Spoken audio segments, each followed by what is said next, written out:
Okay, trying to figure out how you can get just the slideshow part from PowerPoint and not, you know what I mean?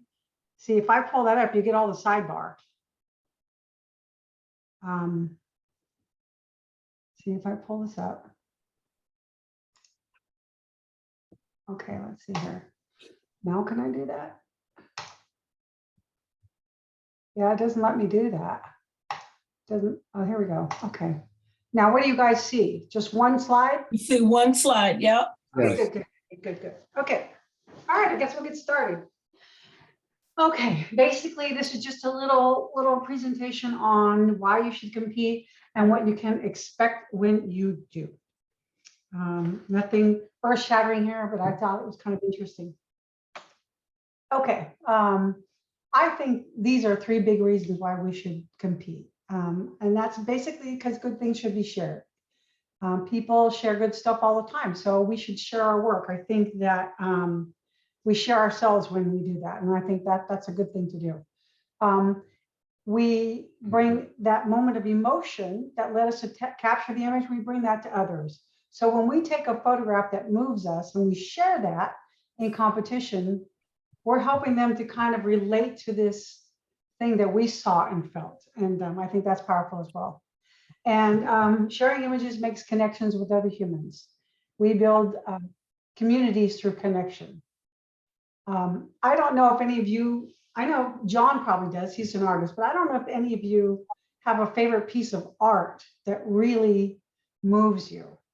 And I have a couple of pieces that are my favorite. And I know just those pieces of art, when I talk to other people who have seen those pieces of art, we connect in a special way. And I think sharing our photographs does that too. When we share our work and other people get to see what was important to us or feel what we felt, it builds our community.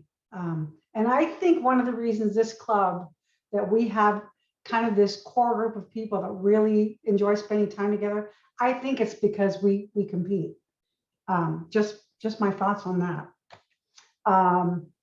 Okay, another bunch of reasons why competing is a good idea. Competing and seeing others' work makes you a better photographer. It teaches you to be dispassionate about your own work, which means hearing other people talk about your work helps you to step back a little bit. We all have our own feelings about our work that are pretty strong, and hearing what other people say about our work help us to kind of step away from our own strong emotions and be a little bit more dispassionate about it and just kind of see it a little more objectively. I think that's a good thing. Seeing what other photographers create in competition shows us what to emulate or not. I think for me, that's been the #1 thing that has helped me to grow as a photographer, seeing other people's work and seeing what I like about it and learning what they did. And I think that's just, it helps you grow. Competing is also an incentive to excel in or advance your craft. I don't know how competitive you have to be to compete, but I do know that whether or not you're a particularly competitive person, the minute you have entered in a contest, you want to win. That's all there is to it. It's just our nature, I think. We all want to score well and do well. And so to do that, we are kind of driven to get better because we all want to win, even if it's just a pat on the back. So that's a benefit in competing. This is a big one for me too, constructive feedback. It gives you a pathway to improving your work. The key to this is constructive feedback.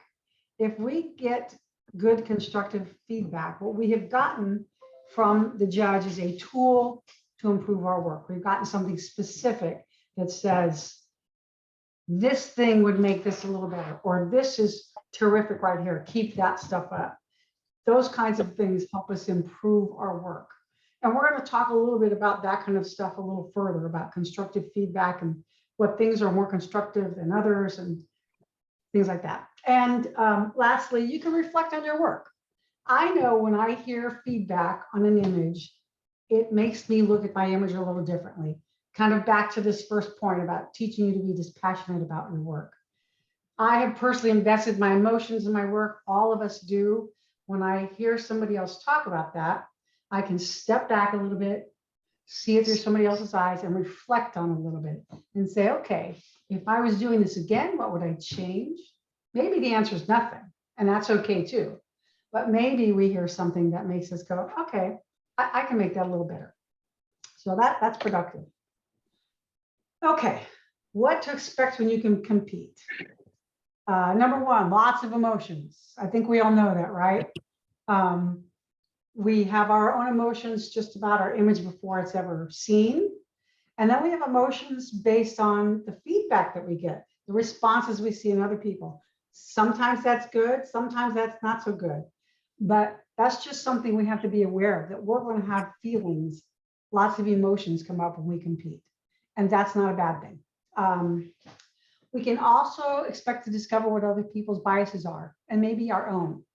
I know I have heard things in judging that have clearly been about somebody else's bias. That's okay. I think that can be constructive too. Sometimes I know that those are things I just can't do anything about, and I can take or leave what they have to say. And other times it shows me where I'm kind of stuck. If I'm hearing the same kind of comments from judges, maybe it's reflecting a little bit on my own biases when I shoot, or how I print, or what I think is great. And so that's good feedback to have. Another thing we should expect when we compete is consistent standards for entry and judging. And what this means is that we're going to look at every image in the same way. So that if we say that rule A applies to this photographer, then rule A needs to apply to the next photographer. That's one thing. The other thing is that we have to be fair about our judging. So when we compete, we should have consistent judging, meaning we don't have a photographer who maybe is preferential to a certain type of art, type of photography, or maybe a photographer they recognize. We should all be able to expect that we're going to get fair and consistent standards for judging and for actually qualifying to enter. And then feedback. We should expect feedback. And this is really, really important. We want constructive, precise, friendly feedback. And feedback should provide a clear pathway for improvement and encouragement. And we'll talk a little bit about this in a minute, just the kinds of things that can be said and done that actually provide a pathway for improvement, and things that make us feel good about what we've done, or that, yes, I can move forward and I can improve, instead of things that make us want to throw our hands up in the air and quit. And the feedback should be consistent with what is given to the other photographers in the competition. Again, we don't want to see feedback that is more helpful to some photographers than others. So this is kind of great advice for us, not only as competitors, but also as judges. We want to be careful about how we do that. What are judges looking for? I actually visit a number of websites, read a lot of articles from different judges and what kinds of things they look for. And I tried to pick kind of a list of things that I saw across the board from judges, and what they look for.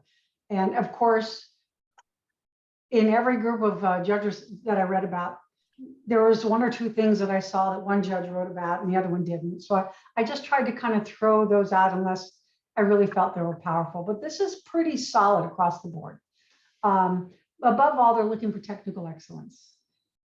This is only the beginning, but the basics have to be solid. You have to focus. You have to have, decent lighting. You've got to understand a little bit about depth of field. Those are just technical things. If we have a photograph that's blurry, poorly exposed, etc., that's already going to have an issue.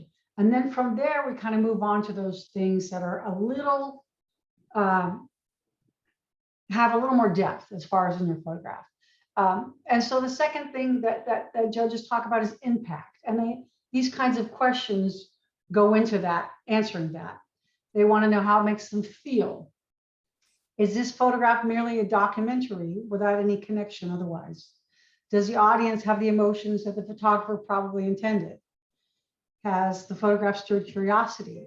Is the viewer engaged? Sometimes we get photographs that are just documentaries. It's a picture of a tree, period. It's a documentary. And there's nothing wrong with that, but it's not impactful. And so those kinds of things are not going to be particularly award-winning because there's no emotional impact. There's no curiosity. It's not engaging. So those kinds of things are important. And then I've got a whole bunch of questions here the judges ask themselves. And the kinds of questions we should be asking ourselves when we judge. Does the image have a message, a purpose, or a feeling? Is the subject presented in an effective way so that we can clearly identify the subject? Is a photo unique? Is there a fresh or creative approach, or is this image merely a documentary or a snapshot? I think we all know the difference between snapshot and a photograph. Sometimes we can't even define that, but we know it when we see it, right? It's like that age-old question, what is porn? I can't define it, but I know it when I see it, right? So that's the thing. We want images that are not just documentaries or snapshots. Does the image tell a story? Is it compelling? Does the image focus on the subject or the interaction of the subjects? Again, back to what I said a minute ago, the subject of your image should be obvious. We shouldn't be confused about what you're wanting us to look at. Here's some more questions. Are the colors pleasant and harmonious? Was it taken in good lighting? Was the best angle or point of view chosen? Is the depth of field appropriate or adequate? Is the image noisy? Are there distracting elements or mergers? Any questions so far, by the way? Any thoughts? What do you mean by mergers and the distracting things there? Well, when it talks about elements or mergers, so as you move through the scene, sometimes you'll see something that because of the way the image is framed, it's jarring. So you might be moving, say, from a lawn to a patio or a house. It's just jarring, right? So as the image moves, as your eyes move through the image, are there things that make your eye traveling that image difficult or distracting? Does that make sense? Yeah. Yeah, I guess so. I'm just not sure about the word merger. Yeah, sounds like that's kind of how it was put. Blurred together or something. Yeah, yeah. Hey, So, Trish, sure. I might add, that might be where you might have two people together and, you know, they're not separate and they're, you know, it's one. Well, no, that would probably not be a good one, but say you had three horses and you had one horse's head behind the other and you knew you had three horses, but you only have the two heads and you got six legs. That would be merging, something like that. Yeah, okay. Yeah, I could see that. I think that's a real good example. I think that's a real good example. Any other thoughts or questions at this point? I'm impressed with the quality of your presentation. I think it's awesome. Can you hear me? Yes, it's just PowerPoint. Well, I mean, you know, seems like it should be a no-brainer, but these are good things to remember. And I think for me, I'll review them. And, you know, as I take pictures, I'm starting to learn to ask these questions, but Yeah. I'm much more, I think the way I learn and get a message, I have to really see this kind of thing in front of me and practice it. So this is good. I like your presentation. Thank you. I think also to this idea of distracting elements or mergers, I think for me, some of the things that ruin an image for me is the background is distracting. Mm-hmm. So when we talk about distracting elements, I think for me, that's almost always a key thing, that there's something going on in that background that keeps drawing my eye from where I really need to be looking. So those kinds of things can be really distracting.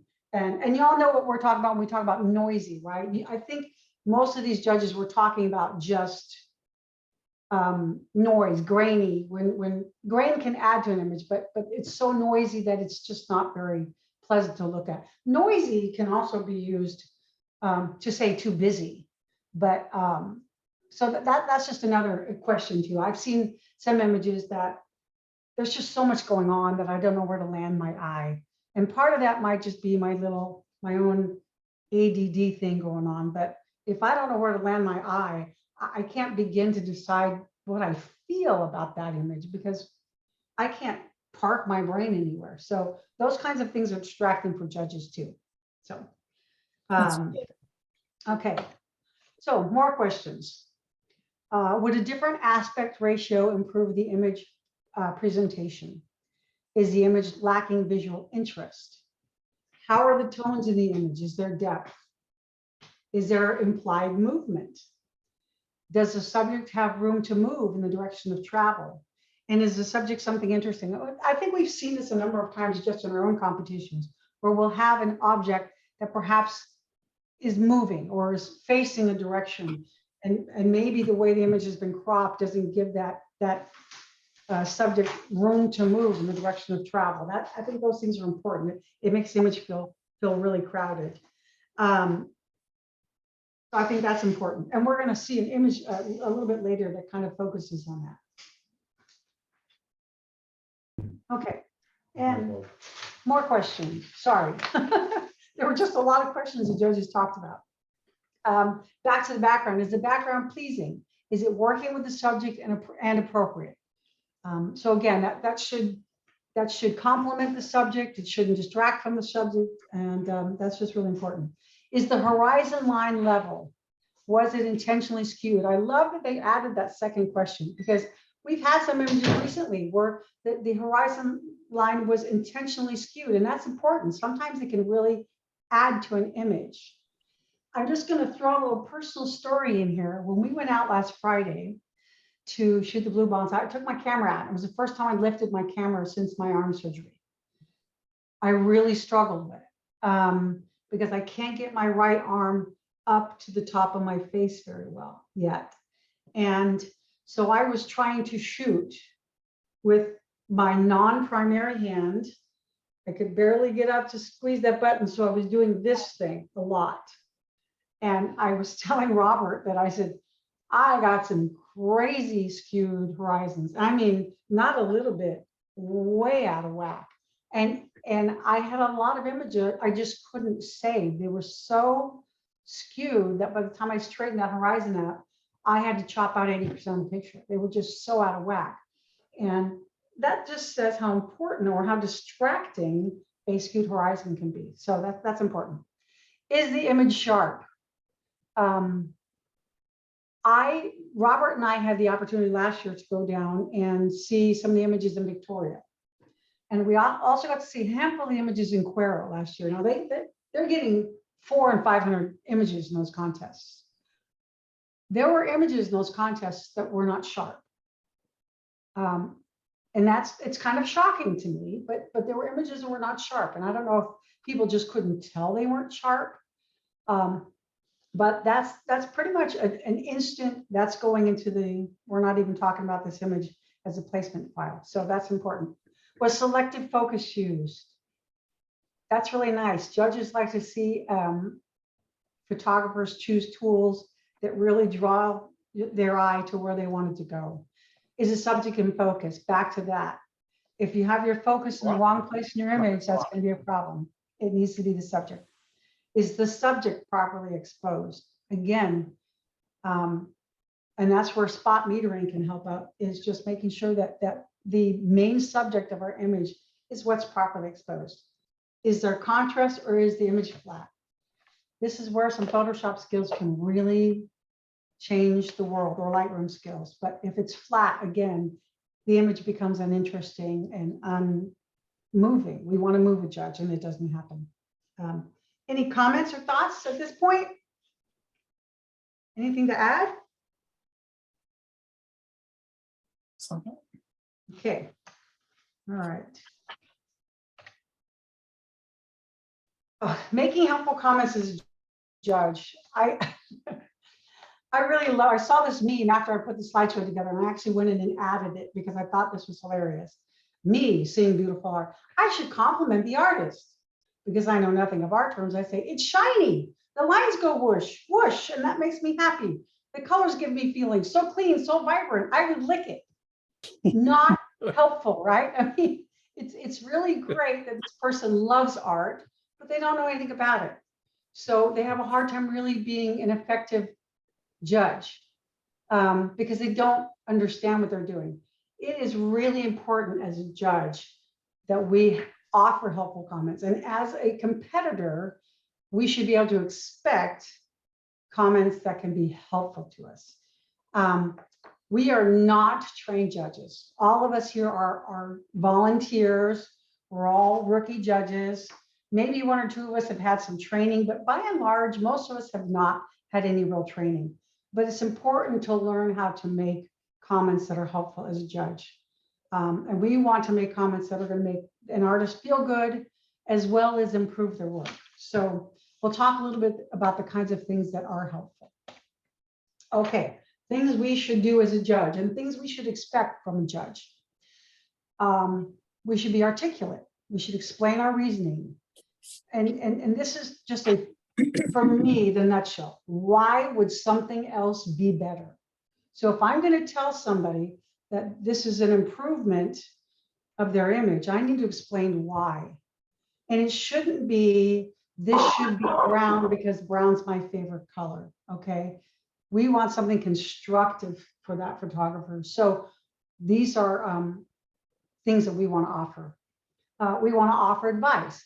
How should they fix what could be better? So they know how to improve. So we start off by saying, this would be better. This is why it would be better. And now this is exactly how you can do that.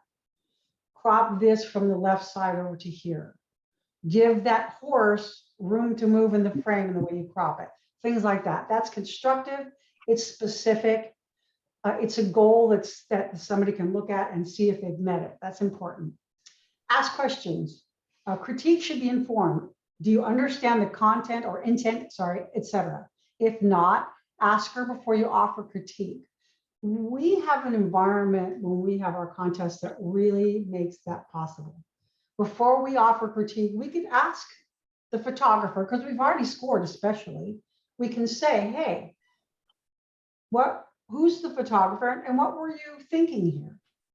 And then that helps us to offer a critique that maybe is a little more effective. There's probably not many situations where that's necessary, but there are some, and it's okay to do that. We should better to speak informed than to say something that's not helpful. Acknowledge that it is subjective. Saying something as simple as, I feel that blah, blah, blah, allows the photographer to see it ultimately as subjective advice, meaning that the photographer can see that the judge is a human being like they are. They have preferences just like the photographer does, and that this isn't always a matter of black and white. The truth is we all know that one judge might say, I feel this is better, and the next judge might say, I feel that is better. But if we verbalize our comments in ways that make it clearly subjective, it's easier for a photographer to take the critique. It's just the way we're built. Know your expertise. Comment on elements you're familiar with. If you don't know much about Photoshop, don't talk about it. And we're going to kind of come back to that a little bit. But so be careful about what you're offering for advice. If it's just not something you know much about. I'm probably going to be the last person to tell you what to do in Photoshop. It's not where I have any skill. And then we want to be honest. We want to be direct. Be polite, but be direct. Don't give advice on how to edit when the photo itself is beyond saving and will not be greatly improved by it. You are sending the photographer down the wrong path of improvement. This one is really hard to say, you just got to start over here. You know, there's enough going on here that really, I can't tell you to crop off the left side and this is going to be a much better photo. It might be a slightly better photo, but it's still not a great photo. We don't want to give advice that says that. What we might say is, you know, there's a lot going on here that really needs some tweaking. Why don't you go out and shoot this kind of thing again? Okay, and think about and focus on one aspect, like really getting your focus in or really mastering the light or whatever. But we want to make sure that we aren't making the photographer feel like he has a piece of advice that can really help him improve that image when really it just needs to be scratched. I don't know how many of you guys cook. I cook. I'm not a great cook. I'm a decent cook. And I'm fortunate that I have a husband that will eat pretty much anything I put in front of him. But we always have a conversation when I make something new. And it's my question is always, is this a keeper? And fortunately, Rowdy's honest enough to tell me, and I've only had it about 4 or 5 times where he's just gone, never want to see that one again. That one cannot be salvaged. Do not make that food again. And that's kind of what I'm talking about here is I would much rather, for me as a cook, not think about some little thing I can do to tweak that meal when it really, nobody liked it. There's no point in making it again. So, all right. Things that we should not do as a judge. Number 1, do not overwhelm the photographer. Give feedback. Giving feedback that is beyond the current understanding or capability of the photographer leaves them more discouraged than motivated. This is super, super, super important to me. We have a lot of people in our club who are not great at Photoshop. That does not mean that we should not give them some advice on Photoshop, but we need to be mindful as judges, particularly in a group our size where we pretty much know each other, not to give them feedback that's beyond their current understanding. For me to hear, you need to go in and create this mask and do this other thing and tweak the Q and the R, and smoke's coming out of my head. I can't begin to do anything with that critique. So as judges, we want to be careful about giving feedback that's beyond the current understanding or capability of the photographer we're talking to, because it is very discouraging to them. Secondly, don't critique the gear. Everybody's limitations, many with the gear that they own, and they may never be able to afford anything better. You can point out the limitations of their gear. So if they have limitations in their gear, they're going to make it difficult for them to improve this image. You can point out that limitation, but don't tell them things like get a real camera, okay? Help them improve with the gear they actually own. We're fortunate, pretty much everybody in this club has some pretty great gear, and cameras have gotten so good out there that it's hard to find gear that's not doing a good job. But sometimes we have photographers shooting with their iPhone, and there are going to be limitations to that. And we just need to be careful about not telling them that the way they can improve this photo is to shoot it with a real camera. Third, don't make personal attacks. Comments about the subjects they prefer. Are you tired of seeing the same subject? Provides no constructive feedback and very easily discourages. If you criticize a method of obtaining an image, like the way they took it was harmful to the environment, etc., point it out, but don't personally attack the photographer. How do you want to hear from others? This is important. All of us kind of have the thing that we like to shoot the most, and nobody else is going to feel about it the way we do. But we got to be careful about not allowing that to affect how we see those images. We should see those images with fresh eyes.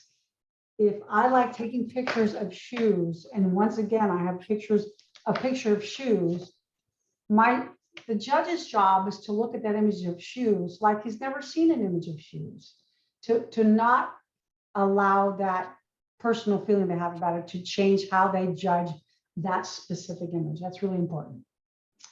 And let's see, we don't want to give pseudo criticism, things that sound like a critique, but they're not substantive. Telling someone that they didn't score well because everybody takes photos of arches from that same spot is not helpful.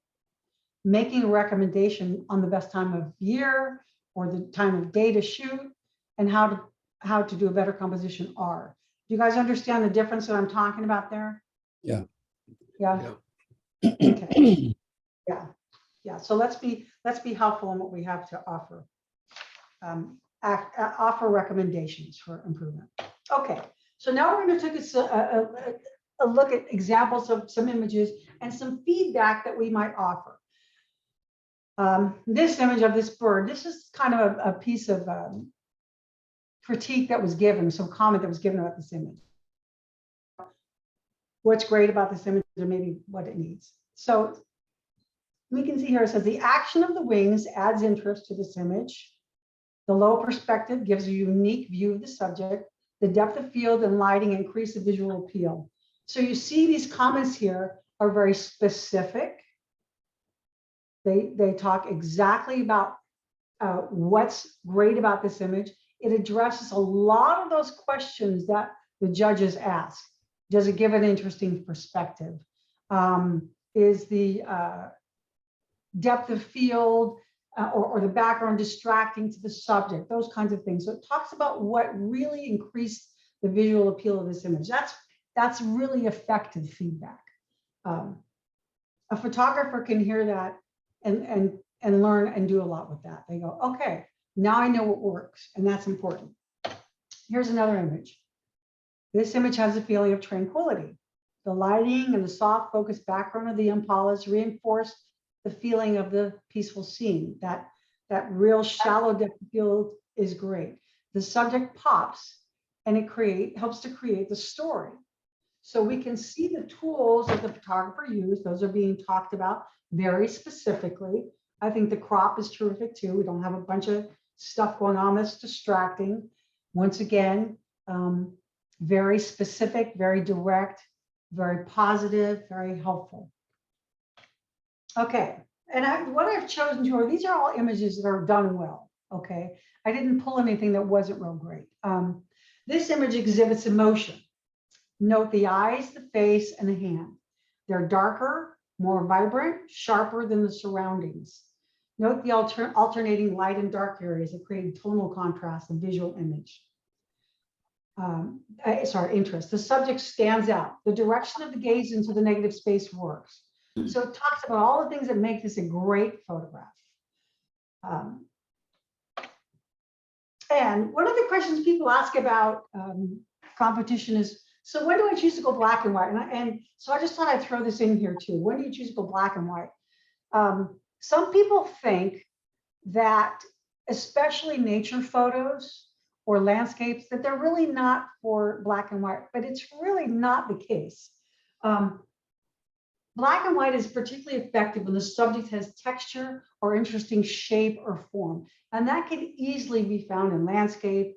As you can see here, wildlife. Those things exist in all kinds of things that we see, pretty much everything. We just have to start looking at things a little bit differently. Contrast will move your eye through this image. And I'm going to show you a slide in a second that will kind of show you how that works. There's a balance between light and dark. There's a rhythm that you see here, light and dark that goes up and down. So there's movement between the light and the dark, and that has a powerful impact. This is a dark subject on a light background. Again, great impact. So the eye keeps moving because of all the tonal ranges. We are fortunate in our club to have, particularly in the last 2 years, I've seen monochrome explode. I think we probably have Robert to thank for that because he's just kind of the monochrome master.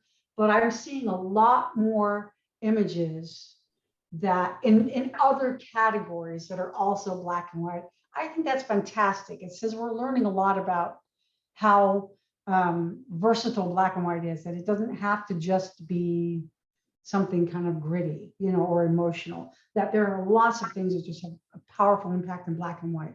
So when we're thinking about competition and what we want to put in black and white, these are the things we want to look for. A lot of tonal variance, things that move the eye up and down between light and dark, things like that, things that will have a lot of impact. So here's kind of an idea. You see here, they did a great job of kind of marking how your eye moves through this. And your brain is doing this subconsciously. It doesn't realize it's doing this, but it is, and it has a super powerful impact.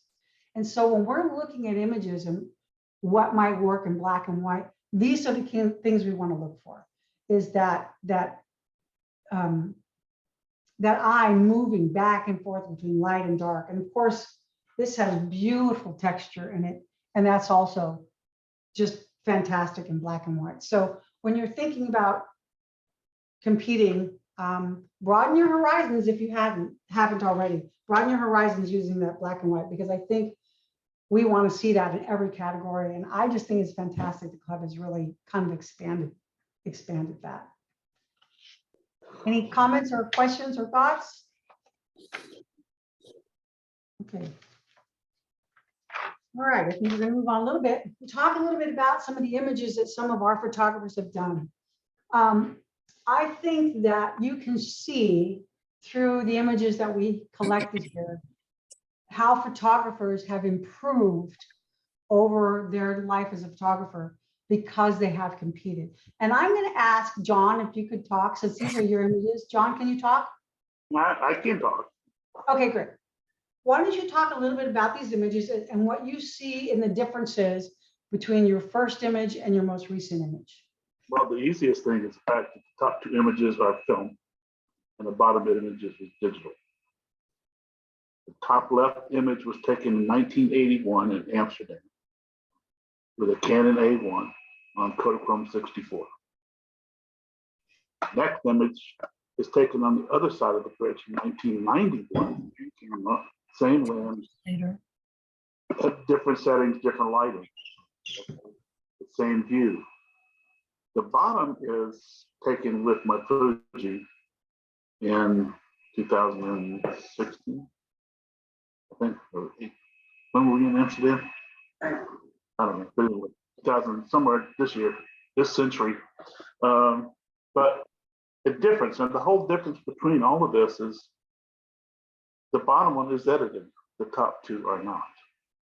I had no, these are straight out of the camera. There's no, I didn't print them. I mean, I didn't do the editing to them. When I converted them from negative to digital, I had to go through and change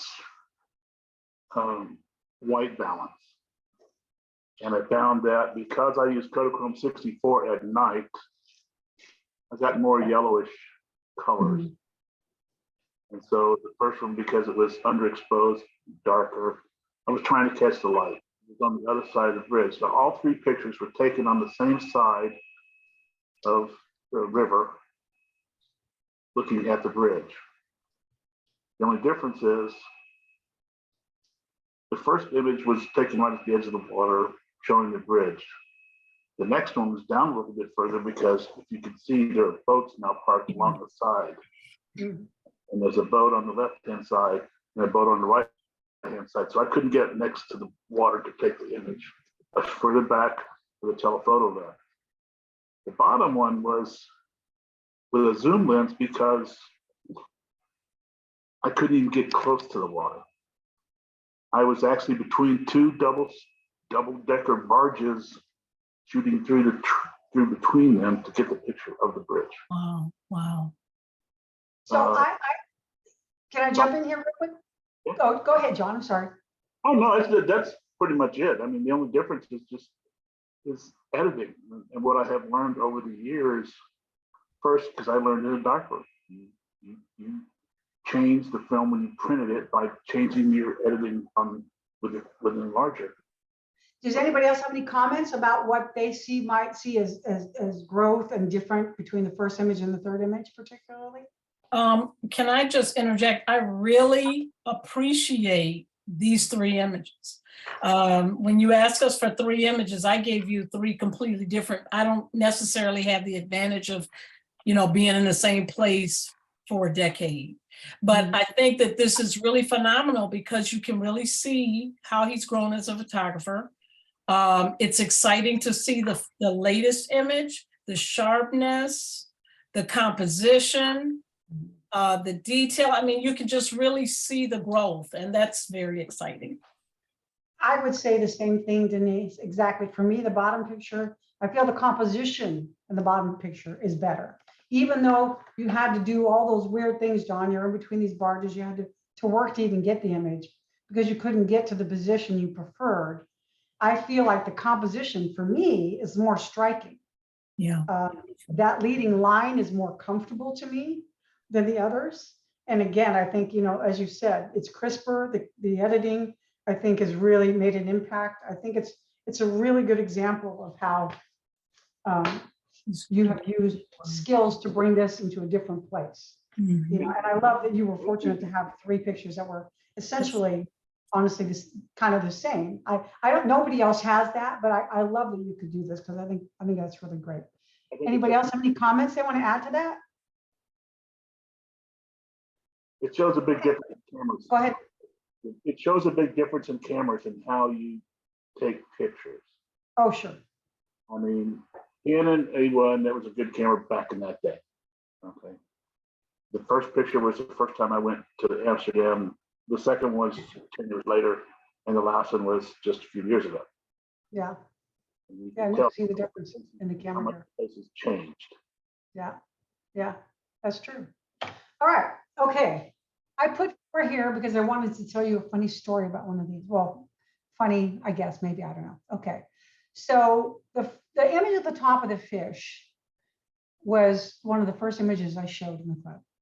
And I included it because it was probably the third month I was in the club. Maybe third month where I was showing up, okay? Because I was in the club, I had shown up once or twice. I was involved as a volunteer with kids in the first system, and I left for 6 months. This is one of the first images I competed with when I came back. It scored a 14. It really, really upset me. And I really, really got discouraged by that. And I'm really fortunate that I got to talk to some people, particularly Robert, who was my cheerleader, and we just kind of turned my 14 into a joke about, yeah, but can you beat a 14, you know, kind of thing. And I'm just sharing that here because I almost let that stop me from competing. I really did. It just hurt my feelings so much. And mostly not because I got a 14, but I got 0 real good commentary about how to fix that. I heard one thing, which was it was a little crowded there on the bottom. That was it. And I thought, okay, that's useful, but I didn't feel like I got much out of that commentary. And so I was really discouraged. And so that's the only reason I included this fourth one, because I just want you guys to know that sometimes, you know, we talked at the beginning about emotions are going to happen when you compete. Sometimes you just got to suck it up and say, okay, what am I going to learn if I quit? And the answer is nothing. And so I just kept coming and asking questions, and more than anything, watching what other people were doing. And so I just throw that in there for you. The one on the bottom underneath with the little bug, probably not much later. I didn't score very well either. I think I got a 16 for obvious reasons. It's not very clean. The subject is just this little teeny thing in the corner. It's just not very well composed. It's not a great image. Then we have the sunflower, which I had last year. I actually took at the tail end of 21, very tail end of 21. And then the one on the one of the woman in the bottom was 2019. And those are just images that I took after I kind of watched people and saw what they did and paid a little attention. And those scored much better. So that's what I have there. If you guys have any commentary, you know, please make it. I'm happy to hear it. Well, you know, the only thing I would say is that being a judge in the club is also a learning experience. I mean, and it's great that you've shown, you know, all the things to look out for, but it's a little overwhelming for people when they have to step up and actually comment on. So you might have all the tools, but you might forget them at the moment. And so, you know, we don't always get the best comments about our pictures. And yes, it can be really disturbing, but I think it's important to remember who the judges are, you know, that they're just 3 guys just trying to do the best that they can, both in photography and for being a judge. And so if it scores well or if it doesn't score well, isn't always the definitive comment on that particular photograph. I think that's super important, Peter, because what I keep trying to tell myself is judges are the volunteer army, right? I mean, they step up when somebody else didn't step up.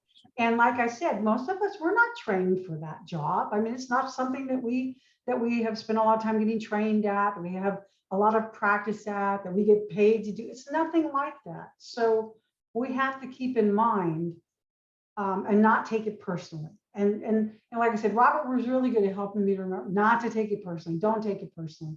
It's really, this is not a statement about you as a human being. This 14, it's not.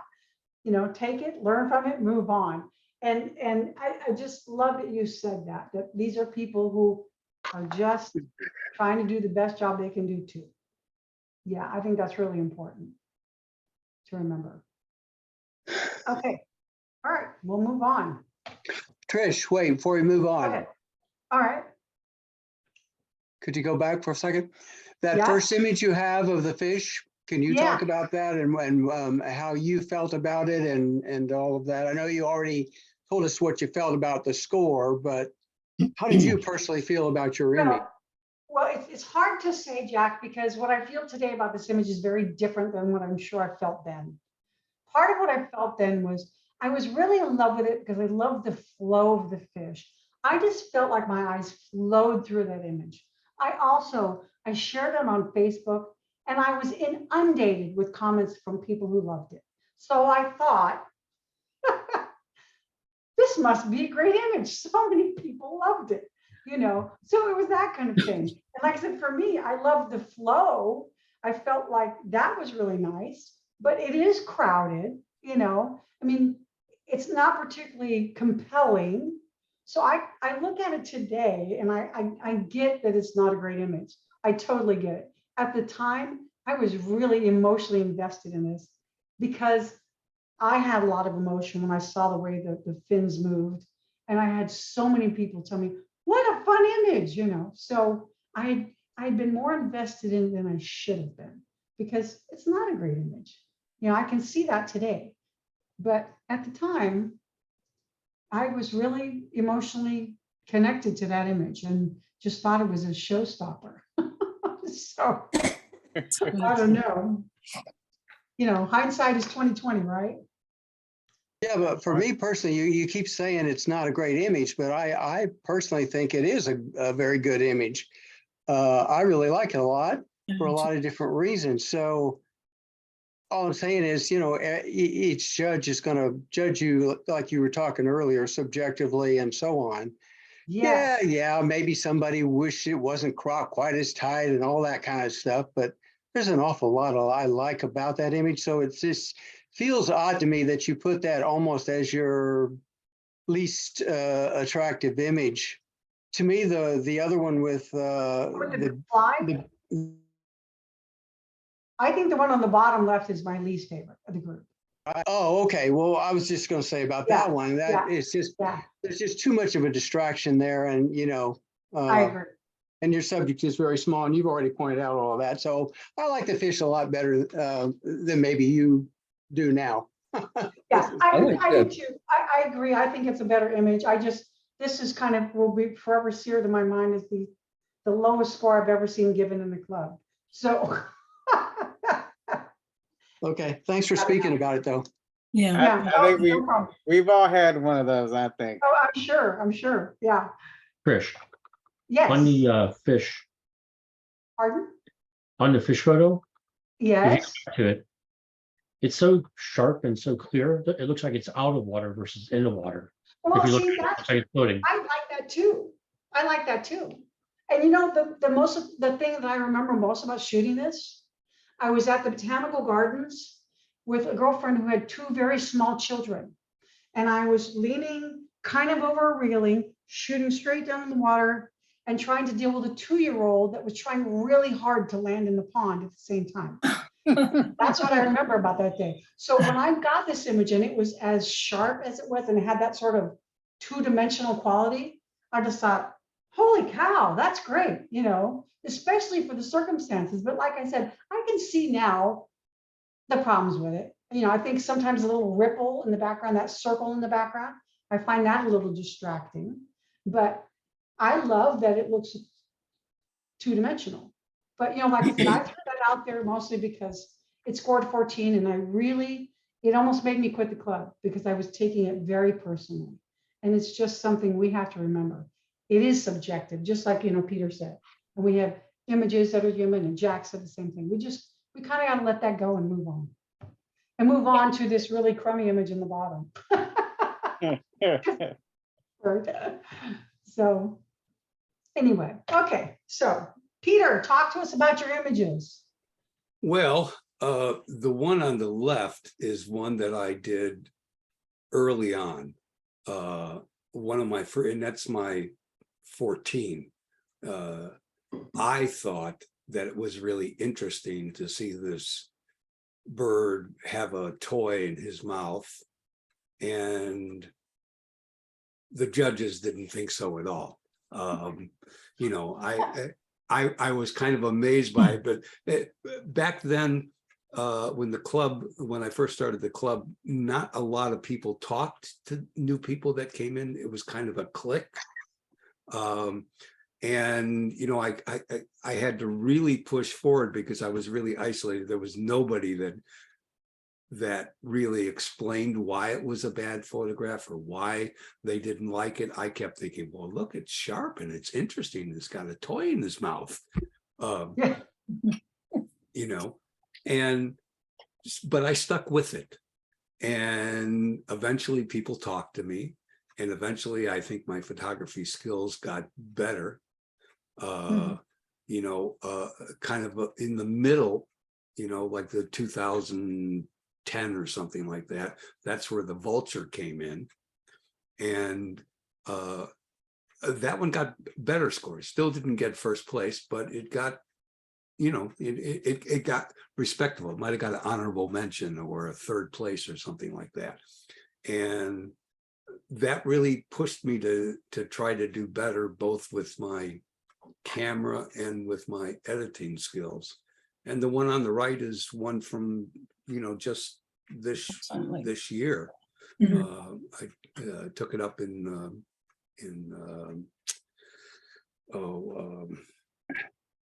some park up north.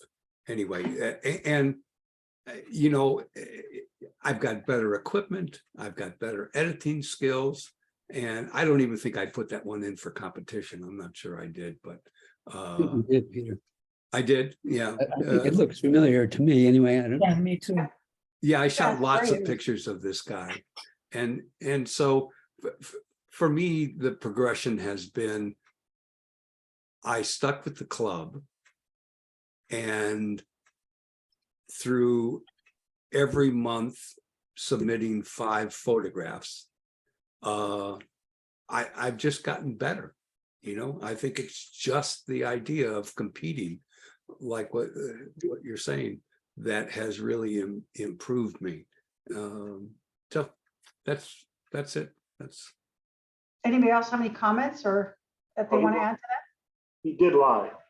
The Vulture actually took first place. that? Did Oh, it? it did? Oh, and you know that, John? It did, and it also won, I think, first place in Quero. No, it won first place at the Dominion. Oh, Dominion. Yeah, that's right. Yeah, and I've got it right here on the wall. They printed me a 24 by 24 for my prize, and my wife won't let me hang it in the house. It has to be in my. She says. Your office. Lurking used to over be- your shoulder. Yeah. Yeah, it used to be in the TV room, but she didn't like it looking over her. That's a and I little had to move it disconcerting. around. Yeah, so. Terrific. I love it. Okay, let's see if I can, oh, what's happening here? Things are not moving forward. There we go. All right, Jack, why don't you talk about your images? Are you there? Yeah, I'm here. You want me to speak first? Yes, please. Okay, Oh, the first one I gave you there with the calf in the blue bonnets, I probably will never see a calf in the blue bonnets ever again. But my experience there, and this was, by the way, near Industry, Texas, on my way to Brenham, and all that area is really a cool area. But I was standing there waiting, and this is a long time ago. I think 2004 or something. I got my first digital camera in 2003, so that tells you it's way back there. And it was when I just received Are you I have there? now. So I could have gotten an entirely different kind of picture, but a little bit longer lens. And this image, of course, is cropped because that little calf was really far away. So I love the color in the field. And I love how he was right there in the middle of it. He was taking a nap, and therefore I waited a very, very, very long time for him to actually open his eyes and to pick up his head above the bluebonnets and to get his ears facing forward the way I prefer my shots. You don't always get what you hope for, but I waited long enough. I got a very good image that's really a very good seller still today. As a matter of fact, I was at the Starving Artist about that image as a donation for Multiple Myeloma Foundation research, which my daughter has cancer. And so I'm just, I offered them to give me a small amount of money, and I donate that to research to hopefully help my daughter in the future. So in other words, that was one of the bad shots. The funny thing for me was lots of people jumped out. They saw the same thing I saw it.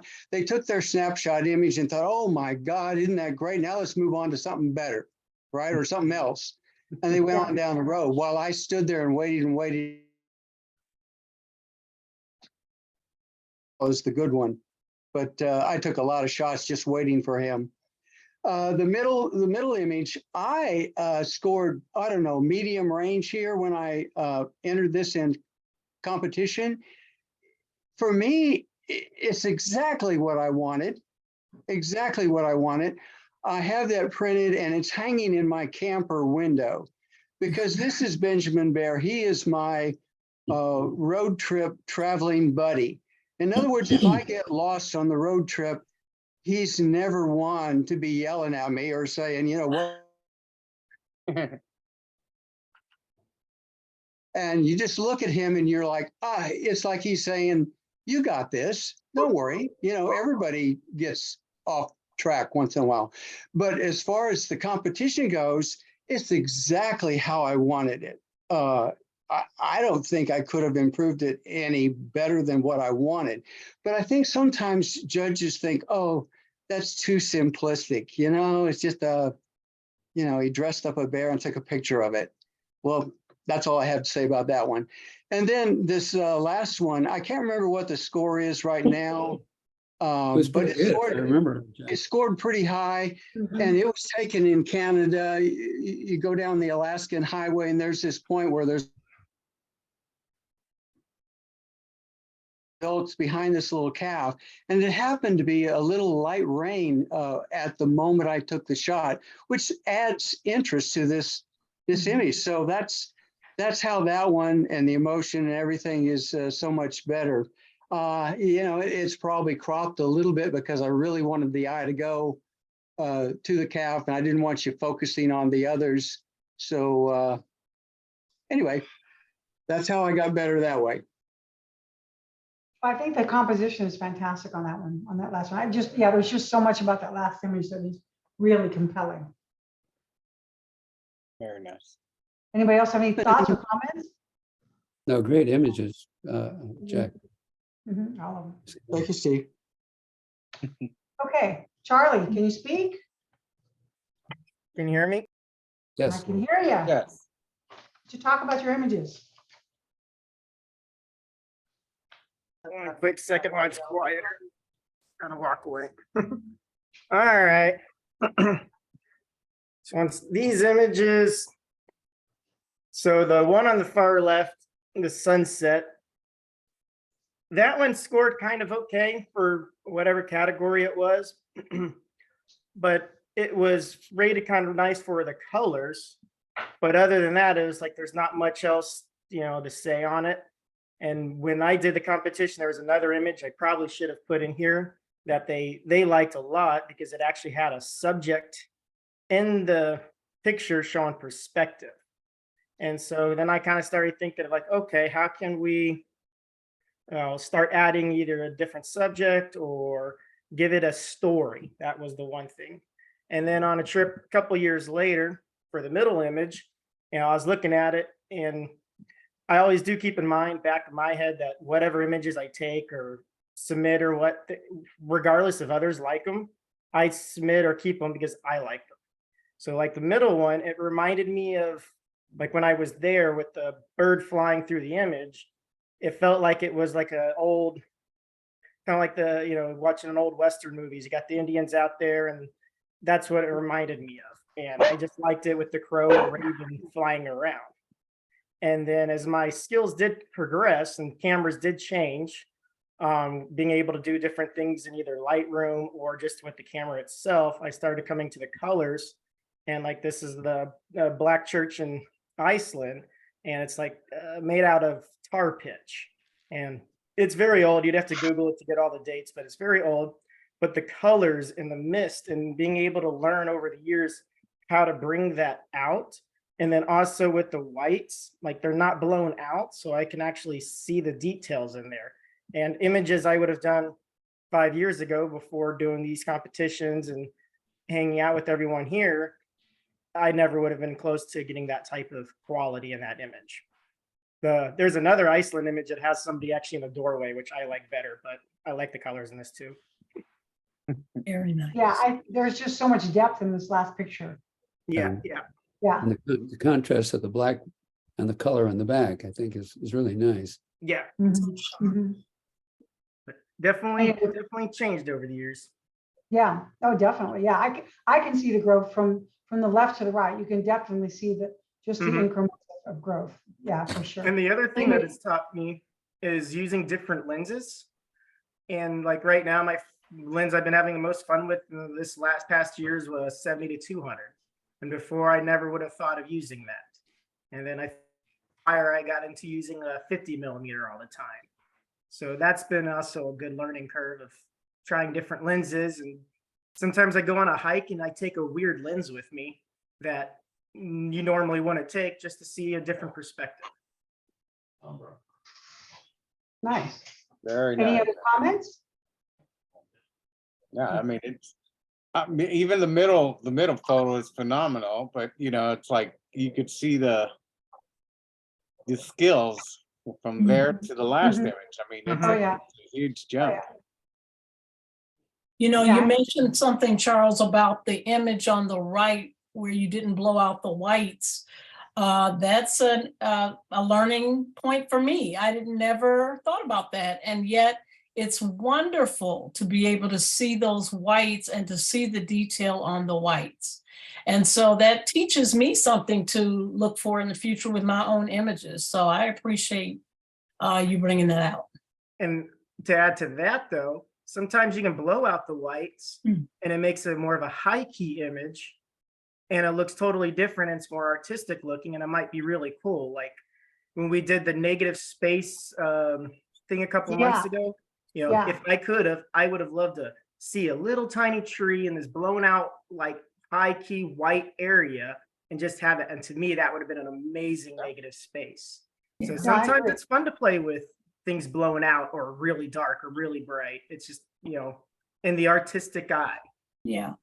I think there's a difference too between, and I think judges can see that, between, hi, I did this with a purpose and no, I just kind of blew this out and I didn't really know what I was doing. Yeah, right. Yeah. Yeah. Any other comments? Okay.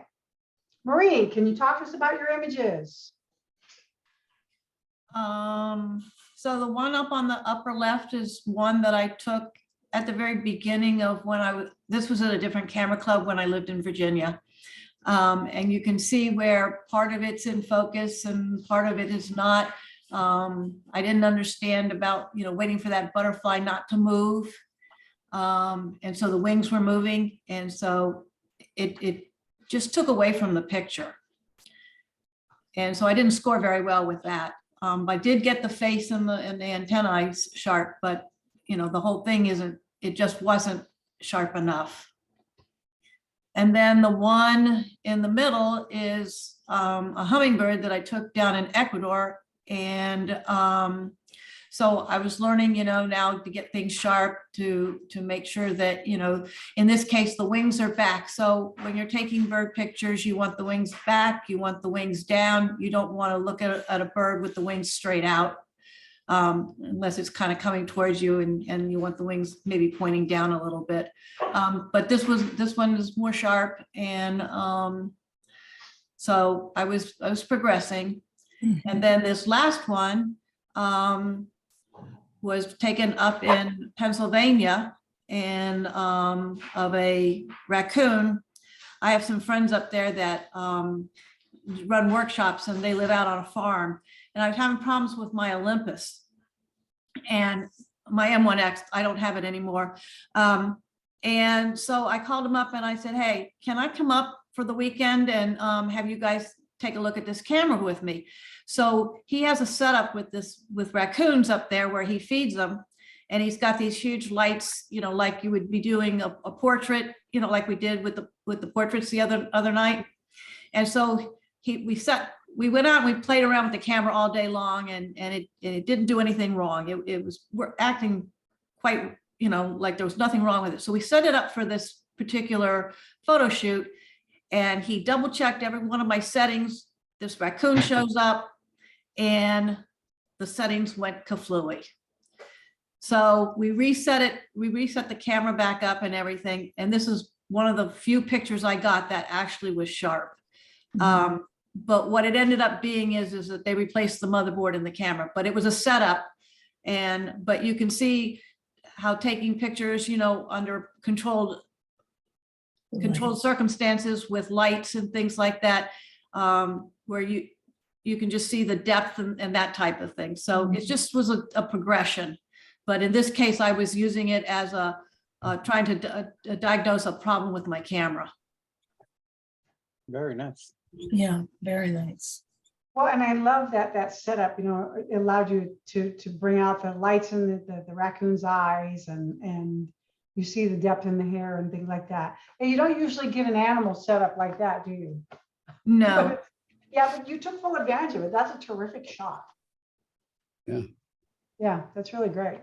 Well, and I love too what you showed in this first one, that blurry, and then you go into the hummingbird where you really have learned some things about, yeah, we want those wings back. We want them still. We don't want to lose that bird in the background. I can definitely see the progression from that first one to that second one. Yeah, pretty solid growth. Fantastic. Any other comments or thoughts? The raccoon is fantastic. What a great Yeah. shot. Yeah, really great. Well, and Denise. Okay, well, my daughter, that's my daughter and my niece. My daughter was 1 and she's 20, she's almost 27. So that goes to show you how long I've been at it. That was probably taken with a disposable camera, because I just got any kind of camera that was like a digital or anything, maybe only about 15 years ago. So I probably took that with a disposable Kodak.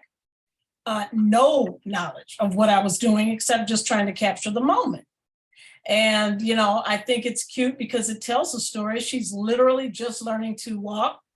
So, and that's my niece there, Mei Lee, by the way, who was the model for us in our last photo shoot. That's Mei Lee. For those people who were there, she was only about, I don't know, 15. So that was probably one of my first shots. And then this middle shot, I was visiting here. My sister was living in a house in Kyle. And these mules, they literally, it was on this farm-like property.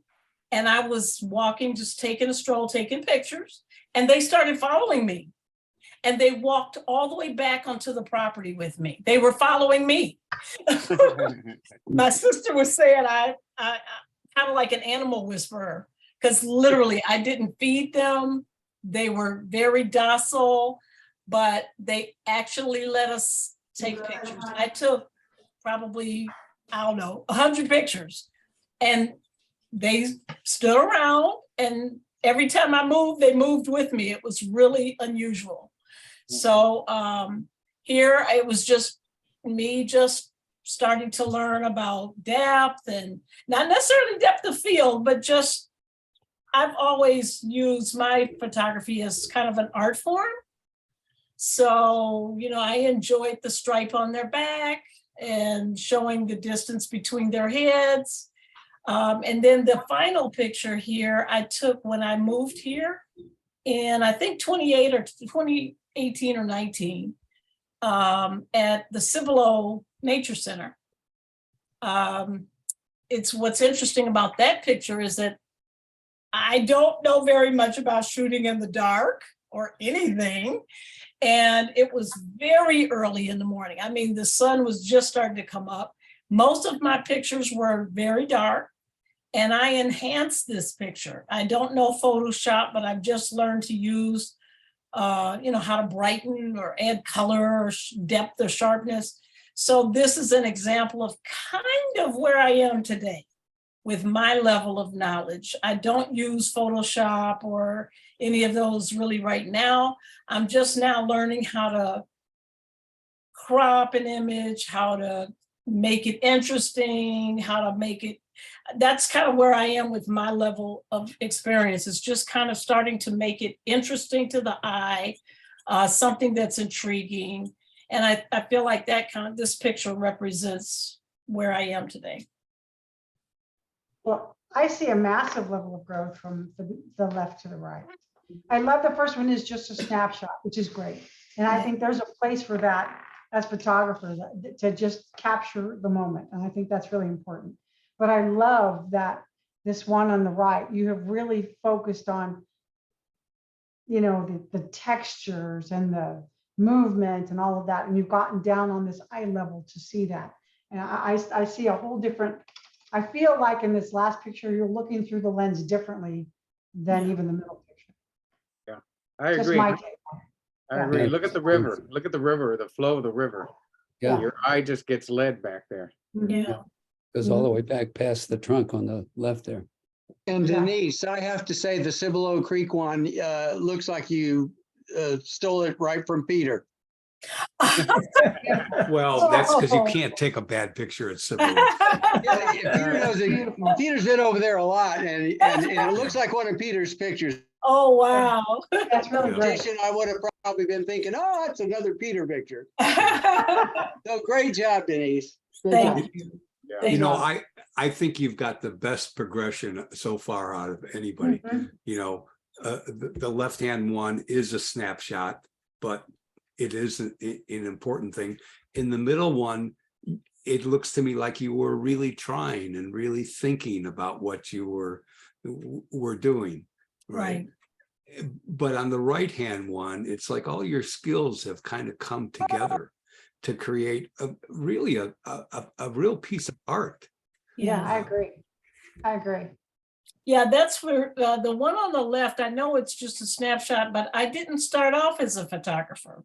Mhm. I was a mom taking pictures. I just Wow. liked taking pictures because I'm a very, I just recently learned I'm very visual, and I see so much beauty through my eyes that when I can capture it on a camera, I'm so excited to be able to share what I see with people. So until now, I really haven't focused on trying to make a very beautiful picture. It's just being able to capture the moment. So that's why that one's pretty significant to me on the left, because that was just an important moment in my life watching my child learn to walk. And the one on the right, now I'm starting to use the term photographer. And I'm starting to think more since I've come into the photography groups. I've gotten a little bit more sophisticated material, you know, equipment. So now what you're seeing on the far right is kind of where I'm starting to really develop as a photographer. And, you know, I've got a lot of growing to do, but I feel like it's because of the group here, my group experience, that I'm where I am today. You are definitely the poster child Yeah, really. honestly. of what the Well, group nice. can do for you. Yeah, very thanks. nice. Yeah, that's really great. Fantastic, yeah. Any more comments or thoughts? Oh, that's great. Well, that's all, folks. That's all I have. Some of those images, this is just kind of tells you where I got some of my information. And those images that I showed earlier that were of the animals, they were done by this gal, Donna Brock, and I wanted to give her Okay. credit for that. She's very good if you ever look her up. But anyway, that's it, folks, for me on my presentation. And then I think if you guys are up for it, we have how do I get out of this thing here? Stop sharing that. Okay, there we go. There you are. If we could get through a few things for a meeting, are we all okay with that? Having a quick meeting? Yeah. Yes? Mhm. Yeah, I don't see a problem. Okay, all right. Hey, Trish, Yes? I'm gonna have to cut off. If you can see behind me, I'm in the middle of putting a bookshelf together. I mean, a can whole see. wall thing. And I have to start very early in the morning because I've got some help coming to help me mount these to the wall.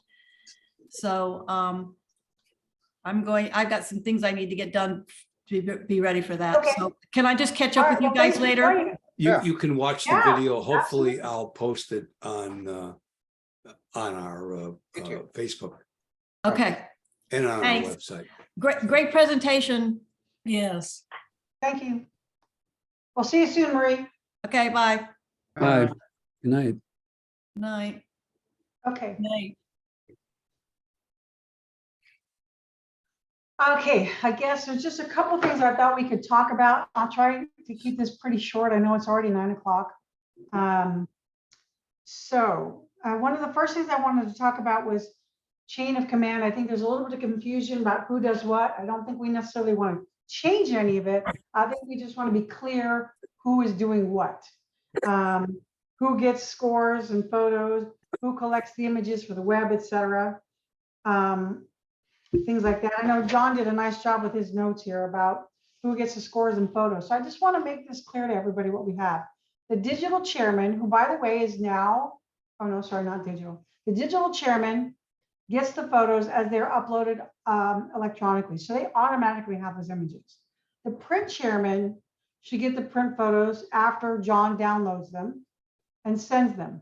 They go to the print chairman and they should go to Peter as well. Peter is kind of our historian. He keeps track of all of our records through the years, photo images. So when you are looking for images or wanting to figure out where to send images, that's the way to go right there. The print chairman should automatically, just like the digital chairman, Robert, you should be checking with Peter and making sure he's getting print images, okay? Making That sure make he's getting the prints. Yeah, print images. John should be sending you whatever print images are sent to the computer, right? But you should be sending that stuff to Peter because he's keeping record of all that. You should also keep copies of that stuff. Don't erase those because you're going to be collecting them for end of the year. Now, Peter's going to have everything anyway, but if you can keep track of all that, it'd be really helpful, okay? Okay. And I'll be Also- getting them from John, right? Yes. Okay. Now, there are going to be people who Hang on. show up with images occasionally. Point of my Go ahead, thought. John. What? Now, the whole thing about what I'm trying to say here, it is John does not collect prints. John's been collecting prints because nobody else freaking did it. I Okay. understand. We're trying to get that clarified now. To collect prints, not me. So is Robert going to have access to the I computer? am going to fix it. He does, yes. Great. Okay. So that, Well, you Maybe understand you what's can being show said him, there, Rob? John, how to get the images. Yeah. He's gonna email that says, download this image. He's gonna get the same email that Ken gets. I'm gonna put Robert's email address in the submit button on the website. Okay. So as soon as you hit the submit button, it automatically goes to Robert. Fantastic. Robert. Fantastic. Okay, that's great. Puts it and saves Okay. it. It's done. I'll show him tomorrow. Okay. Thank you. I appreciate that, John. So just be mindful, Robert, that occasionally somebody's going to show up for print night and they have not sent their image ahead of time because they can do that, right? So Right. we just need to remind people at those meetings that if they placed in competition and they did not send their image electronically, their file, they need to do that. Okay, A, because Pete puts those on the webpage, but B, so at the end of the year, when we collect these images to send off to Quero or Corpus or wherever we're sending them, we're not hunting stuff down. okay. Shouldn't have to hunt stuff down. So I have a question. So Sure. before we submit images at the print competition, we're supposed to be sending digital copies somewhere? On the Yes, website. on the website, there is a place to download digital images for digital competition. And there is a place to download a digital file for print competition as well. Oh, I never knew that ever. Yeah, yeah. Okay. In fact, if you do that ahead of time, it does something really neat. It allows the print competition chairman to actually have a list of images he can expect that night at competition. Now, we still allow people to walk in and bring images that they have not done that to, but it's nice if the majority, if not all of those images can be there already. Okay, so yes, we definitely want to do that. And then that saves Robert having to chase that stuff down. Because the digital stuff, it's always there. The print competition chair, the print chairman spends time chasing files down, and we want to avoid that. Okay, so all those images go to Peter. Peter gets copies from Robert from the print images, and he gets copies from the Ramseys for digital. Okay, and he keeps all that stuff. So at the end of the year, when we're sending that stuff off, Pete's been great about having, he just has the whole set of files. Who sends out what and when? Meeting notices, Pete's been doing that. And then I send emails out. I just want to let people know if they have communication, they want to get out, contact Peter, contact me, we'll get it out there. And if you get emails, I've been trying to ask people who ask to sign up on the Facebook page, I'm trying to ask them for their email addresses and add them to our email list. So if you have anybody who's interested, you know, get an email address and I'll make sure we both have it. Do we want minutes of the meetings to be posted to the web? I'm with John. I couldn't care less. Any thoughts about that? It just seems like more stuff to clutter up the webpage. Meeting minutes, is anybody interested in having it on the webpage? Yeah. It doesn't hurt. Well, But they've been going out by email, I think. Yeah. yeah, recently. I think that works. Yeah, I think See that it. works. We'll just send them out by email. Okay, so I'm gonna make a note next to that. Okay, I'm gonna remind everybody to make sure I have current information for you. More than anything, phone numbers. Because sometimes if we've got something going on, like a field trip particularly, and I want to get you quick information, email isn't working. I need to be able to text you or phone you. So if you want to be able to be contacted easily for part of that, make sure I've got a good phone number for you. Okay. Next thing I want to talk about is education night, ideas, and the schedule. The first thing I'm going to ask is if there's anybody interested in being the education night chairman. We have not had a chairman for probably 4 years now. I know Jackie was like you and Nancy, wasn't it, for a long time? Yes. I mean, that was 4 or 5 years ago. I was when I was a newbie in the club. And basically that person is just going to be responsible for setting up what happens on education night. And if we don't have them, we've got to come up with some ideas that we can kind of schedule. Because I don't mind getting together and just talking, that's great, but I'd much rather learn something. I'd rather go to dinner and talk with you guys, personally. Everybody loves to go to dinner. Right? We Right. get the most amount of people show up. We're going to dinner. Oh, It's true. It's true. Dinner, let's go. dinner. it- Oh, that's- dinner. Oh, Yeah, exactly. So we don't have anybody, it doesn't look like anybody's wants to step up for that. No. Okay. All right. Well, here's what I'm proposing. There are some members of the club that aren't here tonight too, that you might ask, Trish. Pardon, I mean, oh, you like Eric or Marie or anybody else who might be? I think I don't know. that's a good point, Steve. Maybe what I should do is send an email out and just ask, anybody willing? And then take it from there. I can do that. All right. Well, and I wanted to just throw out a couple of ideas. I threw them out on the agenda. These are just some thoughts I've had for education night. If we can talk about what people are interested in seeing done, We can get them scheduled. It's not a problem. We wouldn't even necessarily have to have a chair. As long as we have some thoughts about what we could do, we can make it happen. So I don't know if you guys have your agenda, but a few things that I have on there are balloon pop or high-speed shoots, how to do that. Charlie has said he would be willing to show us how to do that, to do high-speed photography. So if anybody interested in that at all, Yeah, in doing high-speed, I personally am. I would. I'm interested in anything. Okay. We have 2 eclipses coming up, one in October of this year, one in April, and we are in prime. These are solar eclipses, not lunar eclipses. We are in prime viewing in Texas. I mean, some of the best in the world, and particularly in San Antonio even. And so is anybody interested in having a little presentation on how to photograph an eclipse? Yeah. Okay, all right. Anybody interested in a field trip doing that? Or we would get together for that day and go out and shoot the eclipse? Okay, Mark's saying yes, yes, yes. Yeah. Okay, I think that would just be really fun. I'm just gonna give you a heads up. If you're interested in doing that, order your solar glasses now. Because I'm telling you, by August, it's gonna be impossible to find them. Okay, so if you want to safely do that, you want to go to Scientific Analytical on Bandera Road or get on Amazon. Just make sure they're properly certified. And the ones for October, I bought a package of 5 for like $8. I mean, they're not expensive, but get ready for that now. but they're all gone. Go ahead. They're all gone. Are they already all gone? Yes, it's in October. You're not that far away. The people have been buying. I saved all mine from the last one, so I still have them all. I just But- got mine about 3 weeks So ago. when you go online to buy a proper filter for your camera to take a picture of. Yes, thank you for mentioning that, John. The only ones that are left now are the $150 to $250 ones. Yeah. I got mine probably 2 weeks ago from B&H. It'd be worth looking, but he's right. What's going to happen is it's going to be hard to get equipment. If Okay. nothing else, I have put on my own webpage and I'll post it again.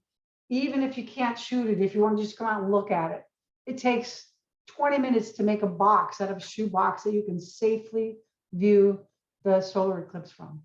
So just those are things you need to be thinking about. Like I said, I've got probably 4 or 5 pair of glasses I'm willing to share. But you want to look into that.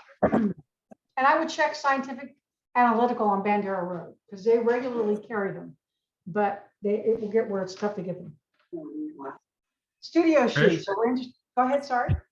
Trish, I just want to make a comment on the solar glasses. I'm at Amazon right now and they have them for sale. There's like about maybe 3, maybe 4 of them for $10. Yeah. And it's Just called make sure- SOL Soluna Solar Eclipse Glasses. They're CE and SI or ISO certified. Yeah, that's what you're looking for. That's what you're looking for. ISO certified. Left, so that's. Yeah, you need ISO certified. And be careful, because the last time they had one, and I ordered early, fortunately, so I had a chance to fix that, but I hadn't clued into that. I just saw glasses, right? And they came from China and they weren't ISO certified, and you can really get hurt. So make sure they're ISO certified. And like I said, they're not expensive, but yeah, it will very soon rapidly get to where you cannot get them. You can find junk, but you won't find good stuff. Okay. Studio shoots. Anybody else is doing studio shoots again? Was that something people want to do again for education night? With changes. Yes, I agree with you. I have caveats too. Anybody else interested in studio night again? Sure. Well, I yeah, am too, and we'll get to Sure, that. worked very well. Okay. Jack's mentioned member profiles. How many of you would be willing to do a member profile presentation for education night? Kind of talk about yourself as a photographer, what you like to shoot, how you started out, that kind of thing. Anybody willing to do that for education night? Sure. Jack is. Sure. Okay, so we have volunteers willing to do that? Okay, Sure. so these are the kinds of things that I can just kind of go, okay, October. John, will you do it? That kind of thing. So we'll have something scheduled. I'll Okay, find out what my schedule is in October. pardon? That was an example. Oh, yes.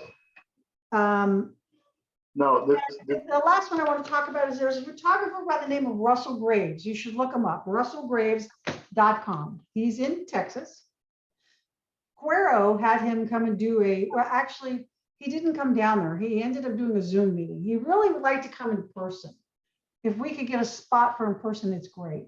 He is very highly regarded for, first off, he's a professional. He's done a ton of covers, wildlife, lots of other kind of Texas living photography. But he's really gives a powerful presentation when he talks to photographers. They love him. What's his last name? Is Graves, Russell Graves, RUSSELL Graves, GRAVES.com. Look him up. Super, super friendly guy. He would be more than happy to either come and talk to our club or do a Zoom setup like this. If it's a Zoom setup, he doesn't ask for anything. He asks for nothing. He's happy to do it. If he comes in person, because he has expenses getting here, he said he'll get himself here, but because he has to come from far enough away, if he came in person, he would want the club to put a room for him to stay somewhere. That's it for one night. So if we're interested in having him come, we need to decide when and how. I will tell you, if he's on the Zoom, it's good. It doesn't have the same impact, obviously, as in person, but it is something we could do. What he does not recommend is what happened with Cuero. He did a Zoom meeting, but instead of people being at home on Zoom, they all got into the library over there and watched the Zoom meeting on a big TV. Nobody could hear anything. He said it was a really difficult time because they couldn't hear him. He couldn't hear them. It was not a good situation. So he has asked if we do this, he would prefer not to experience that again. Okay. But I talked to Michelle Bennett about it and she said he's just terrific. So if you're interested in that, I would like to have some feedback on how we would like to have him come, when we would like to have him come. So I guess the first question is, are we interested, or do you want to have a little bit of time to look at him and then answer that question? I'd like to look at him before I Okay. answer. That's So- Mr. Sweet. Okay, I think that's reasonable. So, Maybe I you can guess- throw out an email for everybody. okay, with that information, okay. I'm Yeah, getting- I think that, so we can have time to look at it and then, respond to the email. Then I guess when would we visit this again? I guess the beginning of May, I can ask you all again when we would like to have them, if we decide we want them. Yeah, I think that's reasonable. Yeah, I just know that when I ask people for feedback by email, I hear crickets. I'm just gonna tell you that. I get crickets. Ah, I mean, I am fortunate if I get a single response to an email. well, let's do email and at one of the meetings, when we Okay. meet up. You know what? Let's tell people it's gonna be at a restaurant. And then everybody answers, Well, and I'll then tell we'll you- trick them, and Russell will be there. You know, what, actually, we should look into that. That's a good idea, because when I was talking to him, I said, we don't have a meeting place anymore. And I was just thinking, I would much rather have him come. Of course, like I said, the club would have to be willing to put him up at the Holiday Inn or whatever for the night, right? Or the La Quinta or whatever. But, he says he pays for his own gas, he pays for his own meals, he just wants a bed to sleep in. And, but I was thinking, where could we have him? But a restaurant would be a great idea. We could do the same one we're doing the awards at. They closed that area off. Yeah. We could bring a Yeah, why don't projector. I call, I'm gonna make myself a note here, call Del Sol. I do have access. I live in a condo area, like a community. And there is a clubhouse that I can get for free. We could probably do it on a more regular basis too, as long as we put it, request in advance. And it's just like a big room. And they have musical meetings there all the time, but it would give itself to, lighting, setting up, to give examples of Nice. that. You guys have Usually what TV? happens is Fantastic. people bring their own, it's all usually like potluck, bring your own soda or whatever. I think there's a little water machine in there. but it's just pretty much a room and Yeah. it's sort of got like a little fireplace, so it has a homey atmosphere. That's something that could be considered for a Okay. meeting. It's over here. I live near Yeah. Fredericksburg and Medical Drive in the medical area. Okay, that's kind of central. Okay. Yeah. Yeah, that's definitely, how do you guys feel about that? Yeah, Is that something you're interested That, in? that sounds like a great Yeah. place to do. Yeah, at least Mhm. maybe try it once and see how everybody likes it. Okay. All right, I think that's worth investigating because, and again, I just think it opens up the option of whether we want to have them actually come here because I think that's the better situation. We have to decide though, A, if we want to spend the money. Personally, I think if the club's going to spend money, it should be things that benefit all the members. So having an education situation, I think is great. Everybody has access to it. That's just my personal opinion about that. Okay, so I think I'll call Del Sol, ask them what they've got. And then we'll reconvene. I'll send an email out and in the next meeting, we'll kind of address that. Well, hopefully Okay. we're meeting at Del Sol in May, right? We are, Mhm. we are, yeah, Yeah, we are. for the We awards. absolutely are. For the awards, right? Right. Okay. Field trip ideas, I've sent out a list. We don't really have to go through that. I would like some feedback on any particulars if you have them. Jack, I have tried to get through to UTSA football, basketball, baseball. I am running into dead ends at every place. You had mentioned that you kind of have a neighbor who might have a way to connect with somebody there. Okay. Yeah, Yeah. I saw him walking to pick up his daughter to this afternoon. He's walking on the other side of the street, so I didn't get a chance to talk. Okay. Yeah, if we could just get a connection where I can talk to somebody and say, hey, is there a chance this fall our photographers could come and have an opportunity to shoot your athletes, that kind of thing. It's just another opportunity for a field trip where we could go and shoot and get together. So if you could give me a connection, that'd be helpful. And I'm Okay. looking for any other suggestions. I put a whole list out. I would love your thoughts about it. If you have any preferences, if you have anything you want to add. If you couldn't care less, if we ever did a field trip again, I want to know. Honestly, I mean, really, I'm not going to bother if nobody cares. Yeah. Yeah. One thing I had a question about, well, not a question, but on the assignments, a couple of people have talked to me a little bit about it. When we do the assignments, can we have it a little more detailed, the definition if you want certain, whatever the assignment may be?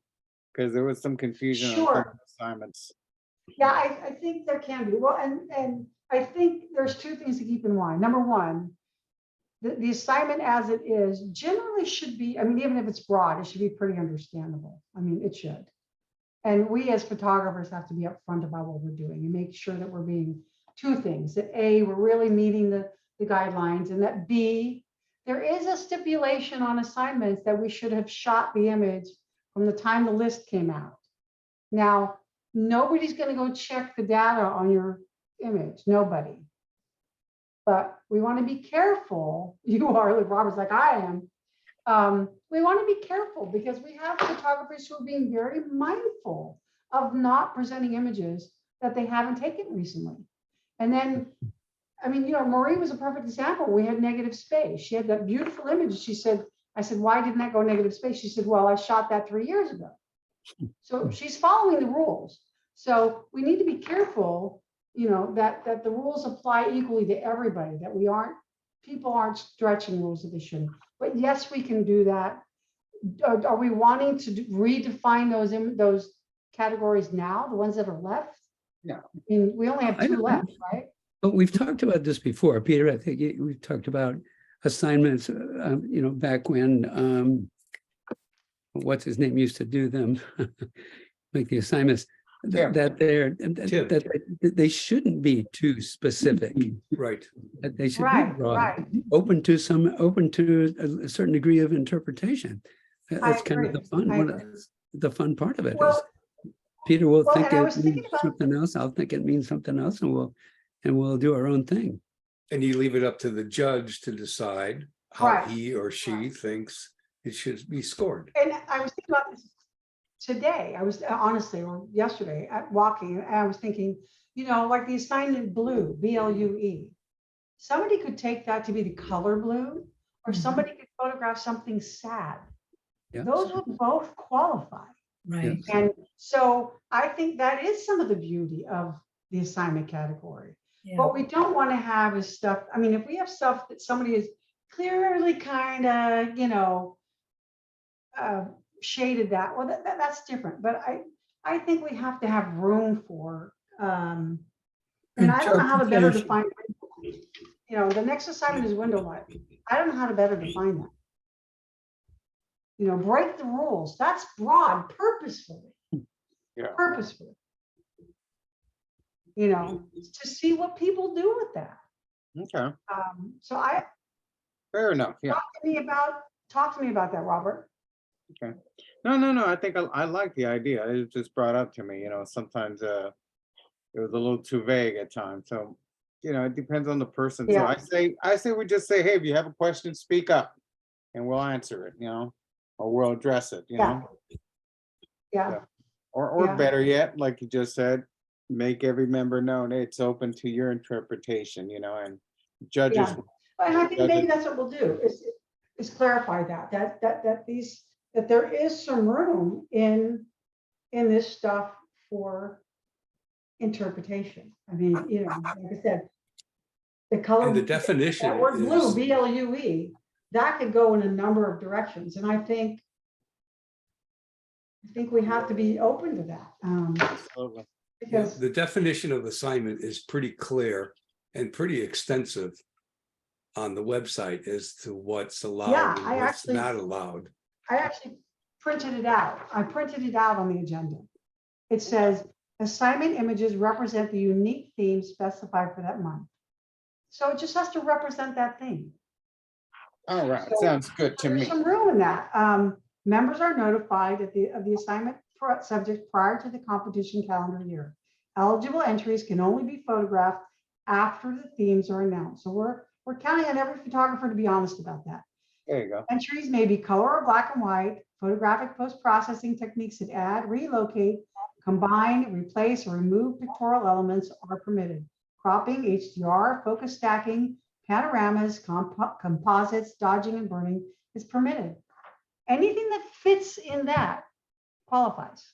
That's pretty broad. That'll work. Unless we're going to take the time to rewrite this. Nah, I like it. Now, I got a question. Sure. Why don't we just do a waiver assignment, period? Well, I'm with John on this one. I tried really hard to get rid of assignments. Anybody submit. We're lucky if we get 4 people to submit for assignment every month. Last I'd be month, we okay. had 5. I don't mind I assignment. can't think it's understand what you're kinda- saying, John. Huh? Stop doing I'm getting assignment. garbage sound. I couldn't understand what you were saying. Assignment ends in June. Yes, Make it, that's it. It ends in June. Oh, Forever okay, and so ever. here's my question. And I'm not necessarily against that, okay? What are we replacing it with? And here's why I'm asking. Creative. Creative.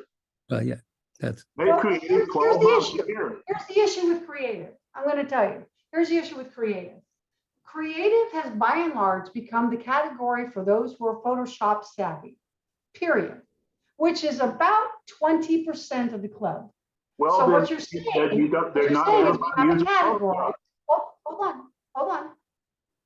What you're saying is that we have a category that we want to exclude 80% of the club members from participating in, by and large. That's number one. Well, Hold on. John, let me finish, please. Let me finish, please. Pete, And then second, I just want to finish my comment. That should be okay.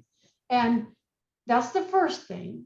And then secondly, what happens is if you have people who feel like they don't have enough skill to participate in that, they're learning that. That doesn't happen overnight, okay? That's a complex thing to learn. So as they're learning that, what we're saying is that until they get sufficient enough to create something, now every month, they are no longer able to be a person who contributes 5 images automatically. They're automatically going to be, Do away with all of them. Do Do away away with with what? creative as well. The whole thing of it is I keep been training about creative for years. Creative has to do with how you use your camera. Has nothing to do with Photoshop or Lightroom. Right, that's what I think. Okay. I agree, You but can that's use not, your that's camera, not what we you see can do happening. creative. That's not what we see happening. Okay. That's not what we see happening in a practical sense. No, I it's agree that it's how the judges, no, the judges do not see creative.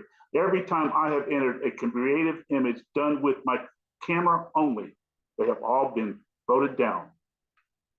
That's my point. All of them, That's every my one of point. them. Creative has become a category that is Photoshop centric. Well, Not- And that's not- not It's hard to good or bad. compete Everybody against a has really good Photoshop. Photoshop image. It's hard Can to I say compete against this? that. I think that it sounds like there's a definition clarification here, because I agree. When I hear creative, I just think being, doing something unique with your camera, not necessarily Photoshop. Right.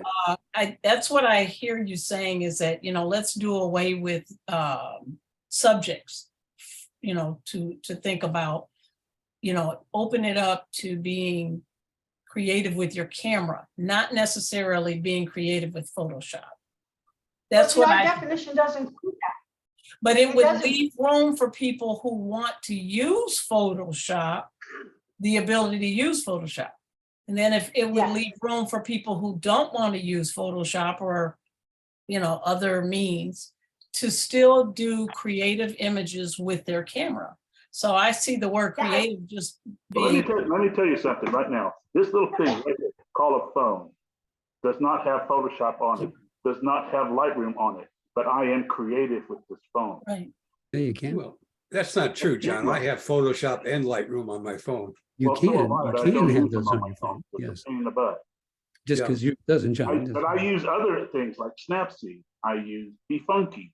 I use stuff that is free that you can get off the internet. There's other people that use different programs besides Photoshop, besides Lightroom. Okay, I used On One for 3 years, 4 years. Before that, I used Capture. Okay, it depends on what kind of software you have. You learn to use what you have. Mhm. It doesn't require one thing or another. Well, I think Trisha's using Photoshop rather Broadly, like the word banding, yeah. generically. Yeah. Like Kleenex. yeah, Right. the idea is I that understand what she's saying. it's software centric. Let me say that. Yeah. Instead of Editing, Photoshop. editing Software. software. And Yeah, I think for example, if somebody you're wants saying that to only double 20% of the expose people know Photoshop. I think it's not true. If you look at this, every person in this group here knows how to edit their Software. photos. You edit your photos. But Some here's are what- better here's than what others, I think but everyone knows how to do it. But you should be able to do a creative picture without editing. That's Yeah. correct. That's the key. It's become edit centric. Mhm. And when that's the exclusive definition of creative, which it seems to me as a just watching it, that leaves out people who can do double exposures in their camera. Well, That leaves out any Oh, kind double exposure would of be really cool. creative viewpoint, because it's become about editing, regardless of the program. So how is that creative? How does that cover all the creative? well, Ralph, here's what I would say. I'd say the same thing that people say about film. Oh, I shot it in film. It was really hard to do. Yes, it's a crappy picture. It doesn't look as good as yours, but because I did it in this way, I should get extra kudos. I feel that the image speaks for itself. I don't care if you did it in camera. I don't care if you took it with a drone. I don't care if you did it in Photoshop. When I look at that picture, if it's a terrific picture, from me, it's going to get a great score. If you labored with doing a double exposures, you don't get any kudos for that if it's a crummy looking picture. If you didn't do it well. I never said something about crummy looking picture. That's unfair. I'll tell you that right off the front. What I said is you can have pictures that are roughly equivalent, And if you put them to a blind test, and most of our judging that I've seen, the ones that win are the ones that are heavily edited. I'm not sure that's. Let me make a point. Let me make one quick point before you guys continue. One point is assignment gets 4 entries a month. Creative gets as many as 12. I can go back in I history see. and tell I you don't think exactly so. how many people have been. I don't think so. I don't know where these 12 are coming from. Okay. Well, Yeah, it gets maybe a more. long time ago. He's right, it does get more. I have There's all of more those interest in statistics. creative.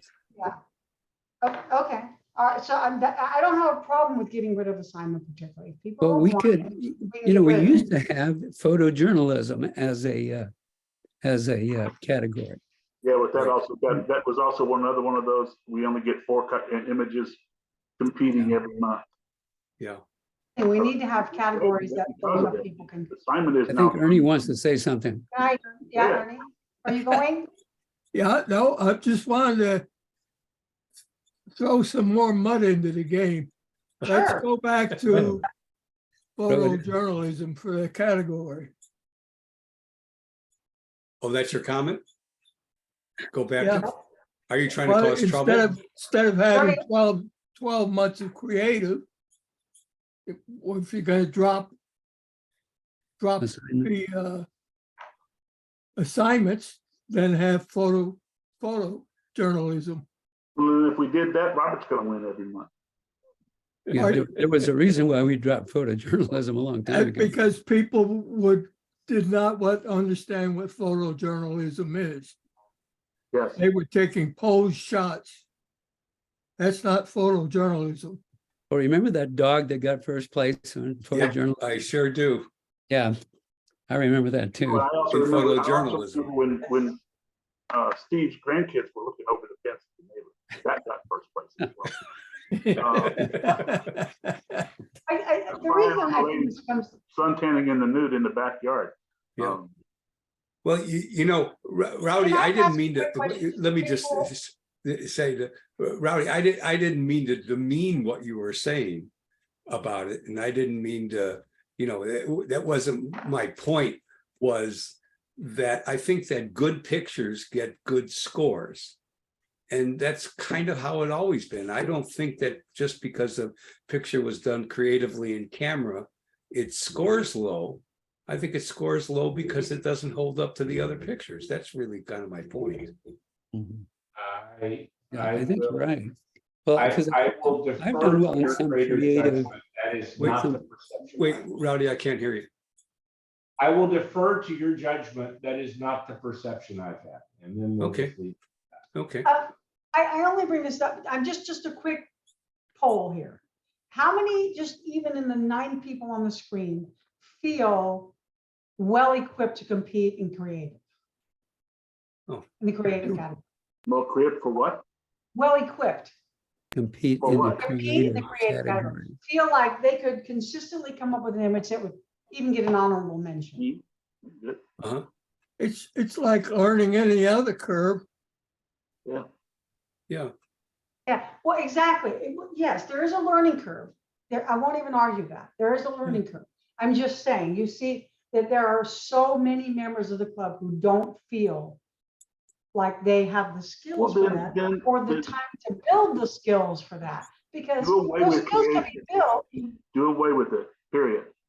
End it. End this discussion. Do away with creative. If you don't feel there's enough people that know how to be creative, then do away with it. Because We I'm could not go to doing 4 anything more. categories. Well, I think there are lots of ways to be creative, and I think it's important not to say that creative is highly photoshopped image using layers and that sort of thing. Because I've gotten a few good places for my water lilies that I put color into. You know, Right. everybody knows about those. I actually got a first place once. Right. For And that. so did Trish get first Against place. John and Peter. And I didn't see Yeah, either of your yeah. hands go up. Well, because I don't feel confident. That took me. You probably won first 45 place. Well, I'm not arguing that, okay? I'm not arguing I had a one-off there. What I'm telling you is that it probably took me 45 hours to do that.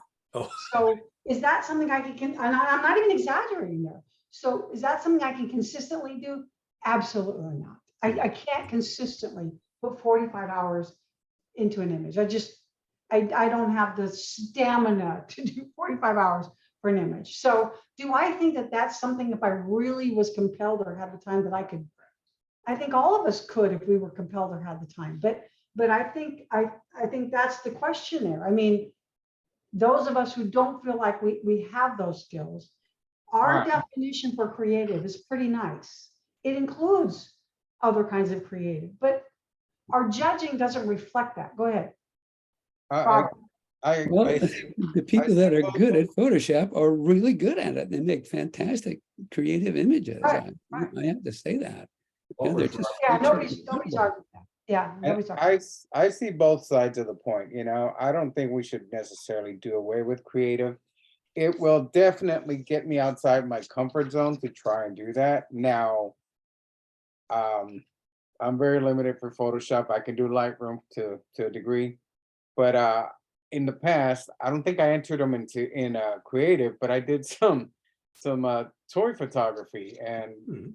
fireworks and using like baby powder to create smoke. In that sense, I get that. That's creative. I chose a different avenue to achieve this. So, Peter, you're right. If the image is good, it'll stand on its merits. But I get what they're saying about Photoshop or any photo editing software. Perhaps it gives one an edge. I don't think so. It gives you an edge because you put a lot of time into learning these things and seeing them through. Now, if I want to compete against you, either I do more software editing or I amp up however I do my creative. So I get it, you know. So I think there's room for creative there still. There really is. Just a choice of whether I want to do it or not. That's it. The difference is not that you can't do it, that you're not interested in doing it. If you're not interested in doing it, that's a whole nother thing. There's nothing wrong with that. I don't want to learn Photoshop. I don't want to learn creative. I don't want to waste my time on it. There's no shame in that. That's a whole different thing than I can't do it or I can't compete, because every one of us in here has won in creative. So, yeah. Including Denise, if I remember right, you got a first place for your metal image. Yeah. Right? Yeah, it's just outside the comfort zone, but you know, I think there's room for it. I really do. So we are keeping creative, it sounds like, that everybody I feels think like so. that's what we want to I'd do. like to. Am I hearing that we are getting rid of assignment? I like Not it. yet. Are we gonna Some replace? food for assignment? thought here. Pardon? That's it. I say I'd keep them both. like I like to 'em. offer I some like them. food for thought. Yes. I got discouraged with creative because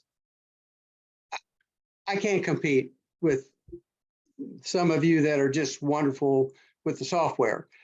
And I've tried to do the best I could do. And I lack the interest to even put an entry in there anymore because of that. Okay, so I'm not opposed to creative, but it's like that just doesn't allow for the rest of us to get that kind of competition. Is there a way to do the creative without the competition? Just do a category of creative to just show your images? Or would you not like that because we're not competing and we don't score it? Or could we have another category? This probably is not a good idea either, but just an open category to show something you think is wonderful. That's And it doesn't have to fit any sort of genre. That way it leaves an opening for all of us to Like the another unconstrained, category. What pictorial is? unconstrained. Yeah, So open is like just whatever you feel like you want to, you've got something, an image people that you have like, boundaries. you put it in there and see what other. I keep That getting a way. lag, so. You're not narrowed to the certain category. I'm not saying do away with assignment or creative, but I just lack the interest of competing in creative because I know I can't compete. I've tried and I've tried and I've tried a lot of different ways, in camera and with software, and I just don't know enough. And I don't, like Peter says, I don't have a high interest in that anyway. I like the natural kinds of photographs and all the things that you talked about earlier, Trish, the technical aspects and everything else. So anyway, I just thought that maybe there's another solution besides just doing away with stuff. I don't know. But Tim Kirkland. Yeah. Yeah, he's. It is a little vague. You'd read it and you go like, what does this mean? I even checked with Steven one time. I said, hey, does this fit this category? What do you think? And he gave me his thoughts, but everybody has their own thoughts when they read it. Right. You know, one of the reasons this came up was Marie asked me, you know, she's a relatively new member. She asked about how one becomes photographer of the year. And so I explained the process to her. And the lights went off when she said, when she realized that the only way to really even be in the running, honestly, is to have a chance, is to have 5 images in every single month. Exactly. There's a category that you feel like you can't remotely touch. You can't even enter the competition. You know what I'm saying? For photographer of the year, you don't have a chance, because if you don't enter something, it's not even enough that you don't place. If you don't enter something, you are already so many points behind. You can't make it up, no matter how great the rest of your images are. You cannot make up the point deficit. You can't remotely be in the running. And so she was like, she was thinking about that, going, okay, this is something I have no skill in, not sure I'm gonna spend my energy getting that skill. I want to focus on these other skills. And so she was just trying to wrap her mind around the idea of, okay, then there's not a contest. That's not a contest I can enter, because there's no way I can begin to compete. It would be, you know, like me joining a track team. I can't begin to compete there. So I wouldn't enter that race at all. And so what she said was, when we have something like this, we are creating a situation. She wasn't for it or against it. She just brought this to my attention, that creates an environment. If there are a number of photographers who feel like they can't really compete there, that we've automatically thrown them out of even making any effort to achieve this goal. Okay, so that's the only reason I'm throwing it out here. I don't personally care what we do one way or the other. Well, Whatever again, everybody you say can't. It's really, I don't want to compete. Yes. It's like, I don't like portraits at all. I have no interest in portraits, but I really enjoyed when we all went out and learned how to take portraits. Assignments. I've never liked assignments. Right from the very beginning, I've tried to get rid of assignments, but everyone decided that they wanted it. Yeah. So I forced myself to compete in assignments every month. I like the idea of competing in all 5 categories. Yeah. Some people don't. Some people just decide it's not worth the trouble. Right. To me, that's the choice. Yeah, but it's a choice. It's not skill level, right? It's just lack of interest in it. Yeah. Some people don't print anything at all, so they're at a disadvantage. Sure, because they don't compete in the print category. And it pushes me to learn more creative stuff, you know, as well. Even though I have my way of doing it, whether it be with toys, perspective, forced perspective, whatever. If I want that spot bad enough, I will up my game and learn and become a better creative photographer. Like all of us have become better at photography in general by using the club. So I like, my skills are weak for massive photo editing, but I'd like to keep the category because I want to push myself to possibly learn and grow. Right. I would like to create. That's basically what assignment was set for. Assignment was set up for learn and grow, because it was going to force you to have to go out and shoot within a 12-month period whatever was on the assignment list. You can't go back to my 270,000 images and pull something off and stick it in there. Right. So it's going to force you to go out and shoot more. What I don't is I sit here I look at stuff in assignment category I don't care about. Yeah. But I again, like Trish says, if you want to compete in this club, you have to enter every category. Yeah, yeah. Yeah, if your You goal, don't, you're if not your going to get the goal, points to go any further in any of the awards. The whole idea for awards was to get members to participate. And if we don't participate, we don't have enough for awards. So it's kind of a snake eating its own tail. Right. That you either participate or you don't. Well, Yeah. maybe that's what we should do, is get rid of awards. There you go. I mean, originally I thought that the awards, like John was saying, were going to encourage people to participate. I thought that giving them a cash award would get people to participate. It hasn't really worked out, it hasn't, right? no. No, I think you're either interested or you're not. You know, I've thought about that, the idea of being a photographer of the year or print photographer or I don't know, print or digital photographer of the year. You know, that's a nice honor. And I think Trish has a good point. You know, if you don't enter all 5 categories in both print and digital, you really don't have a chance for those. Yeah, But you that's literally not don't. necessarily the goal of being a member of the club. I mean, if you want that W goal, well, fine, you know. But the idea of the club is to share photographic experiences and images and knowledge and, you know, that kind of thing, I agree with that. I agree with that. and to be friends. I mean, what I think one of her points in her paper was, do we want to give out cash prizes for individuals? I'm going, I wouldn't. Well, yeah, I think for a couple of reasons. I think Here's photographer of the year, a plaque. Okay. I've got a print photographer of the year and 2 digital photographer of the year awards. Okay. I don't really, they're hanging on my wall. I mean something. You They're know, on your wall. I mean, you know. kind of cool. So are my Quero ribbons hanging on the wall. Right, Everybody- exactly. I mean, they mean something.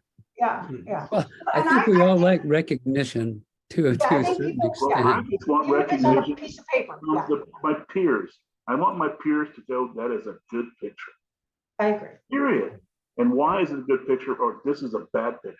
Why is it a bad picture? We Mhm. talk about comments on stuff, criticisms, and creative discussions about images when we judge. We don't have enough time to come up with answers to all these questions every time we look at a picture and go, that's an 8, or that's a 6. Hi, Charles.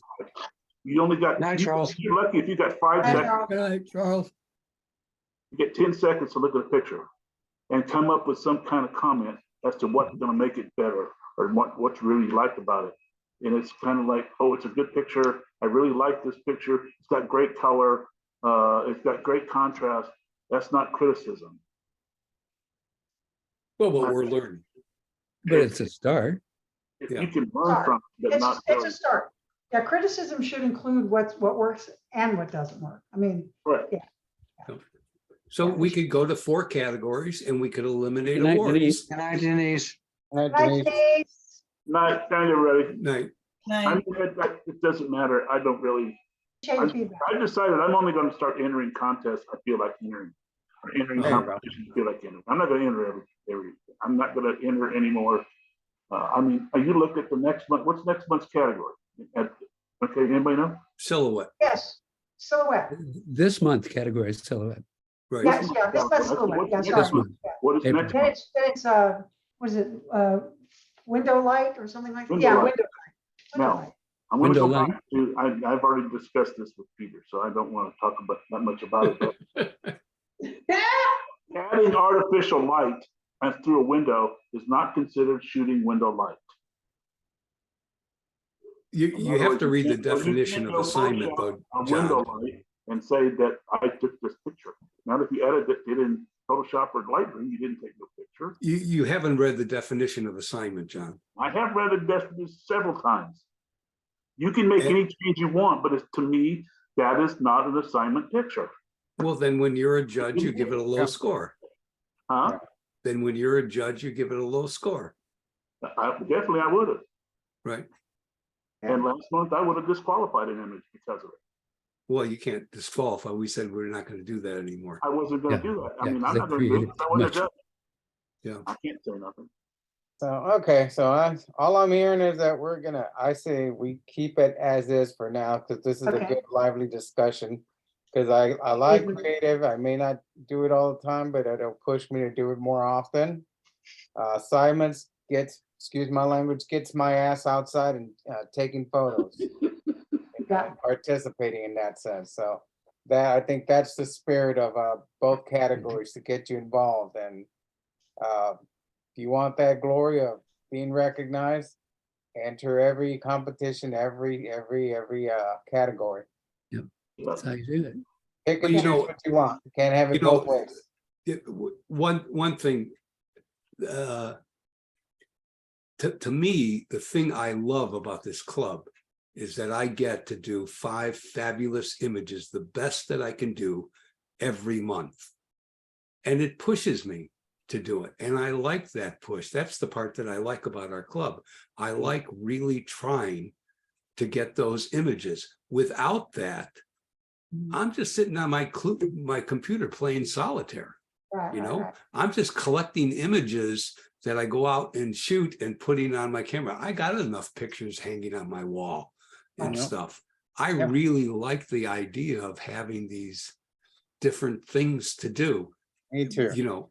And so, you know, a lot of members don't like doing it. And that's why I say, if we want to, just get rid of the awards, and then there's no pressure to, if you want to submit 1 photo or 2 photos or 5 photos, just do it. But I enjoy, I mean, I don't want to be, you know, looking like I'm, you know, trying to, I don't know what, by entering 5 photos every month. I do that. I've been doing that all along because I absolutely love the challenge of Exactly. doing Yeah. it. Yeah.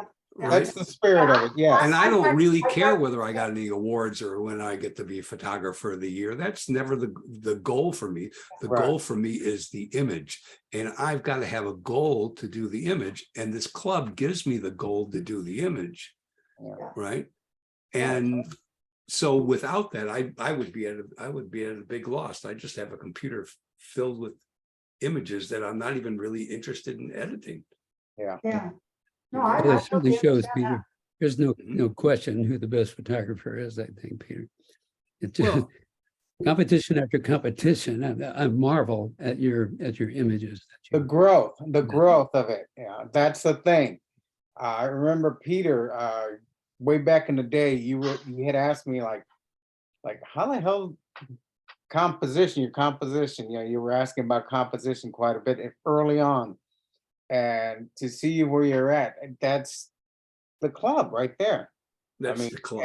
And it makes me chase you, chase John, chase all you guys when I see certain images that you guys are into, and I'm like, I want to get there, you know. So, and that's what keeps me coming back, you know, seeing like nature images, like those bear shots. Oh my God, it's like, one day maybe I'll get out there, but I want to get that good, you know. John's pictures, man, some of his work is amazing. I mean, everybody's got a forte, everybody's got a preference, and it keeps me coming back, you know. I'm hoping, you know, I'll jump in that creative and I'll start learning a little bit more, or hell, I'll start getting some more toy soldiers and stuff. I don't know. Yeah, I don't want to lose that part from the club. Neither I don't do want I. to lose prints, which I love. Yeah. Yeah, I mean, Prince, I think that's what makes us special. Mhm. Why don't we put this discussion on hold for now and continue it later? Because I. Oh, I yeah, think no, we nothing's have a changing right now. consensus All right. of Well, for agreement. the next discussion, can I just ask you guys to think about 2 things? Mhm. Or really one. I was looking for feedback about the studio shoot and what About worked, what? and mostly what did not. I got comments from John. That's pretty much it. I have my own comments, but if we are looking to possibly set up another one for an education night, what I don't want to do is more of the stuff that didn't work. Okay, so I would love for some feedback from you guys. Send me a text, call me up and talk, whatever. But what I don't want to do is put the effort into setting another night up exactly like the other one, because the other one had issues. So I need to know what you guys thought were issues, what you think is important to have in the next one, so that we can make sure that our time and our money is productive. You know, I mean, I really enjoyed it just because I love being together. I didn't even get to shoot that night. But what I do want to do is be productive, particularly if we're having people spend their money. So just be thinking about that, if you would. That would be helpful to me to get some actual feedback. Yeah, that would be great. Okay. All right. Thanks, guys, so much. I know this was a really long meeting. Yeah, unfortunately, I may- recorded the whole thing. I said Jack, Thanks for- Jack was saying something. Well, and there's like Was. 5 of you talking.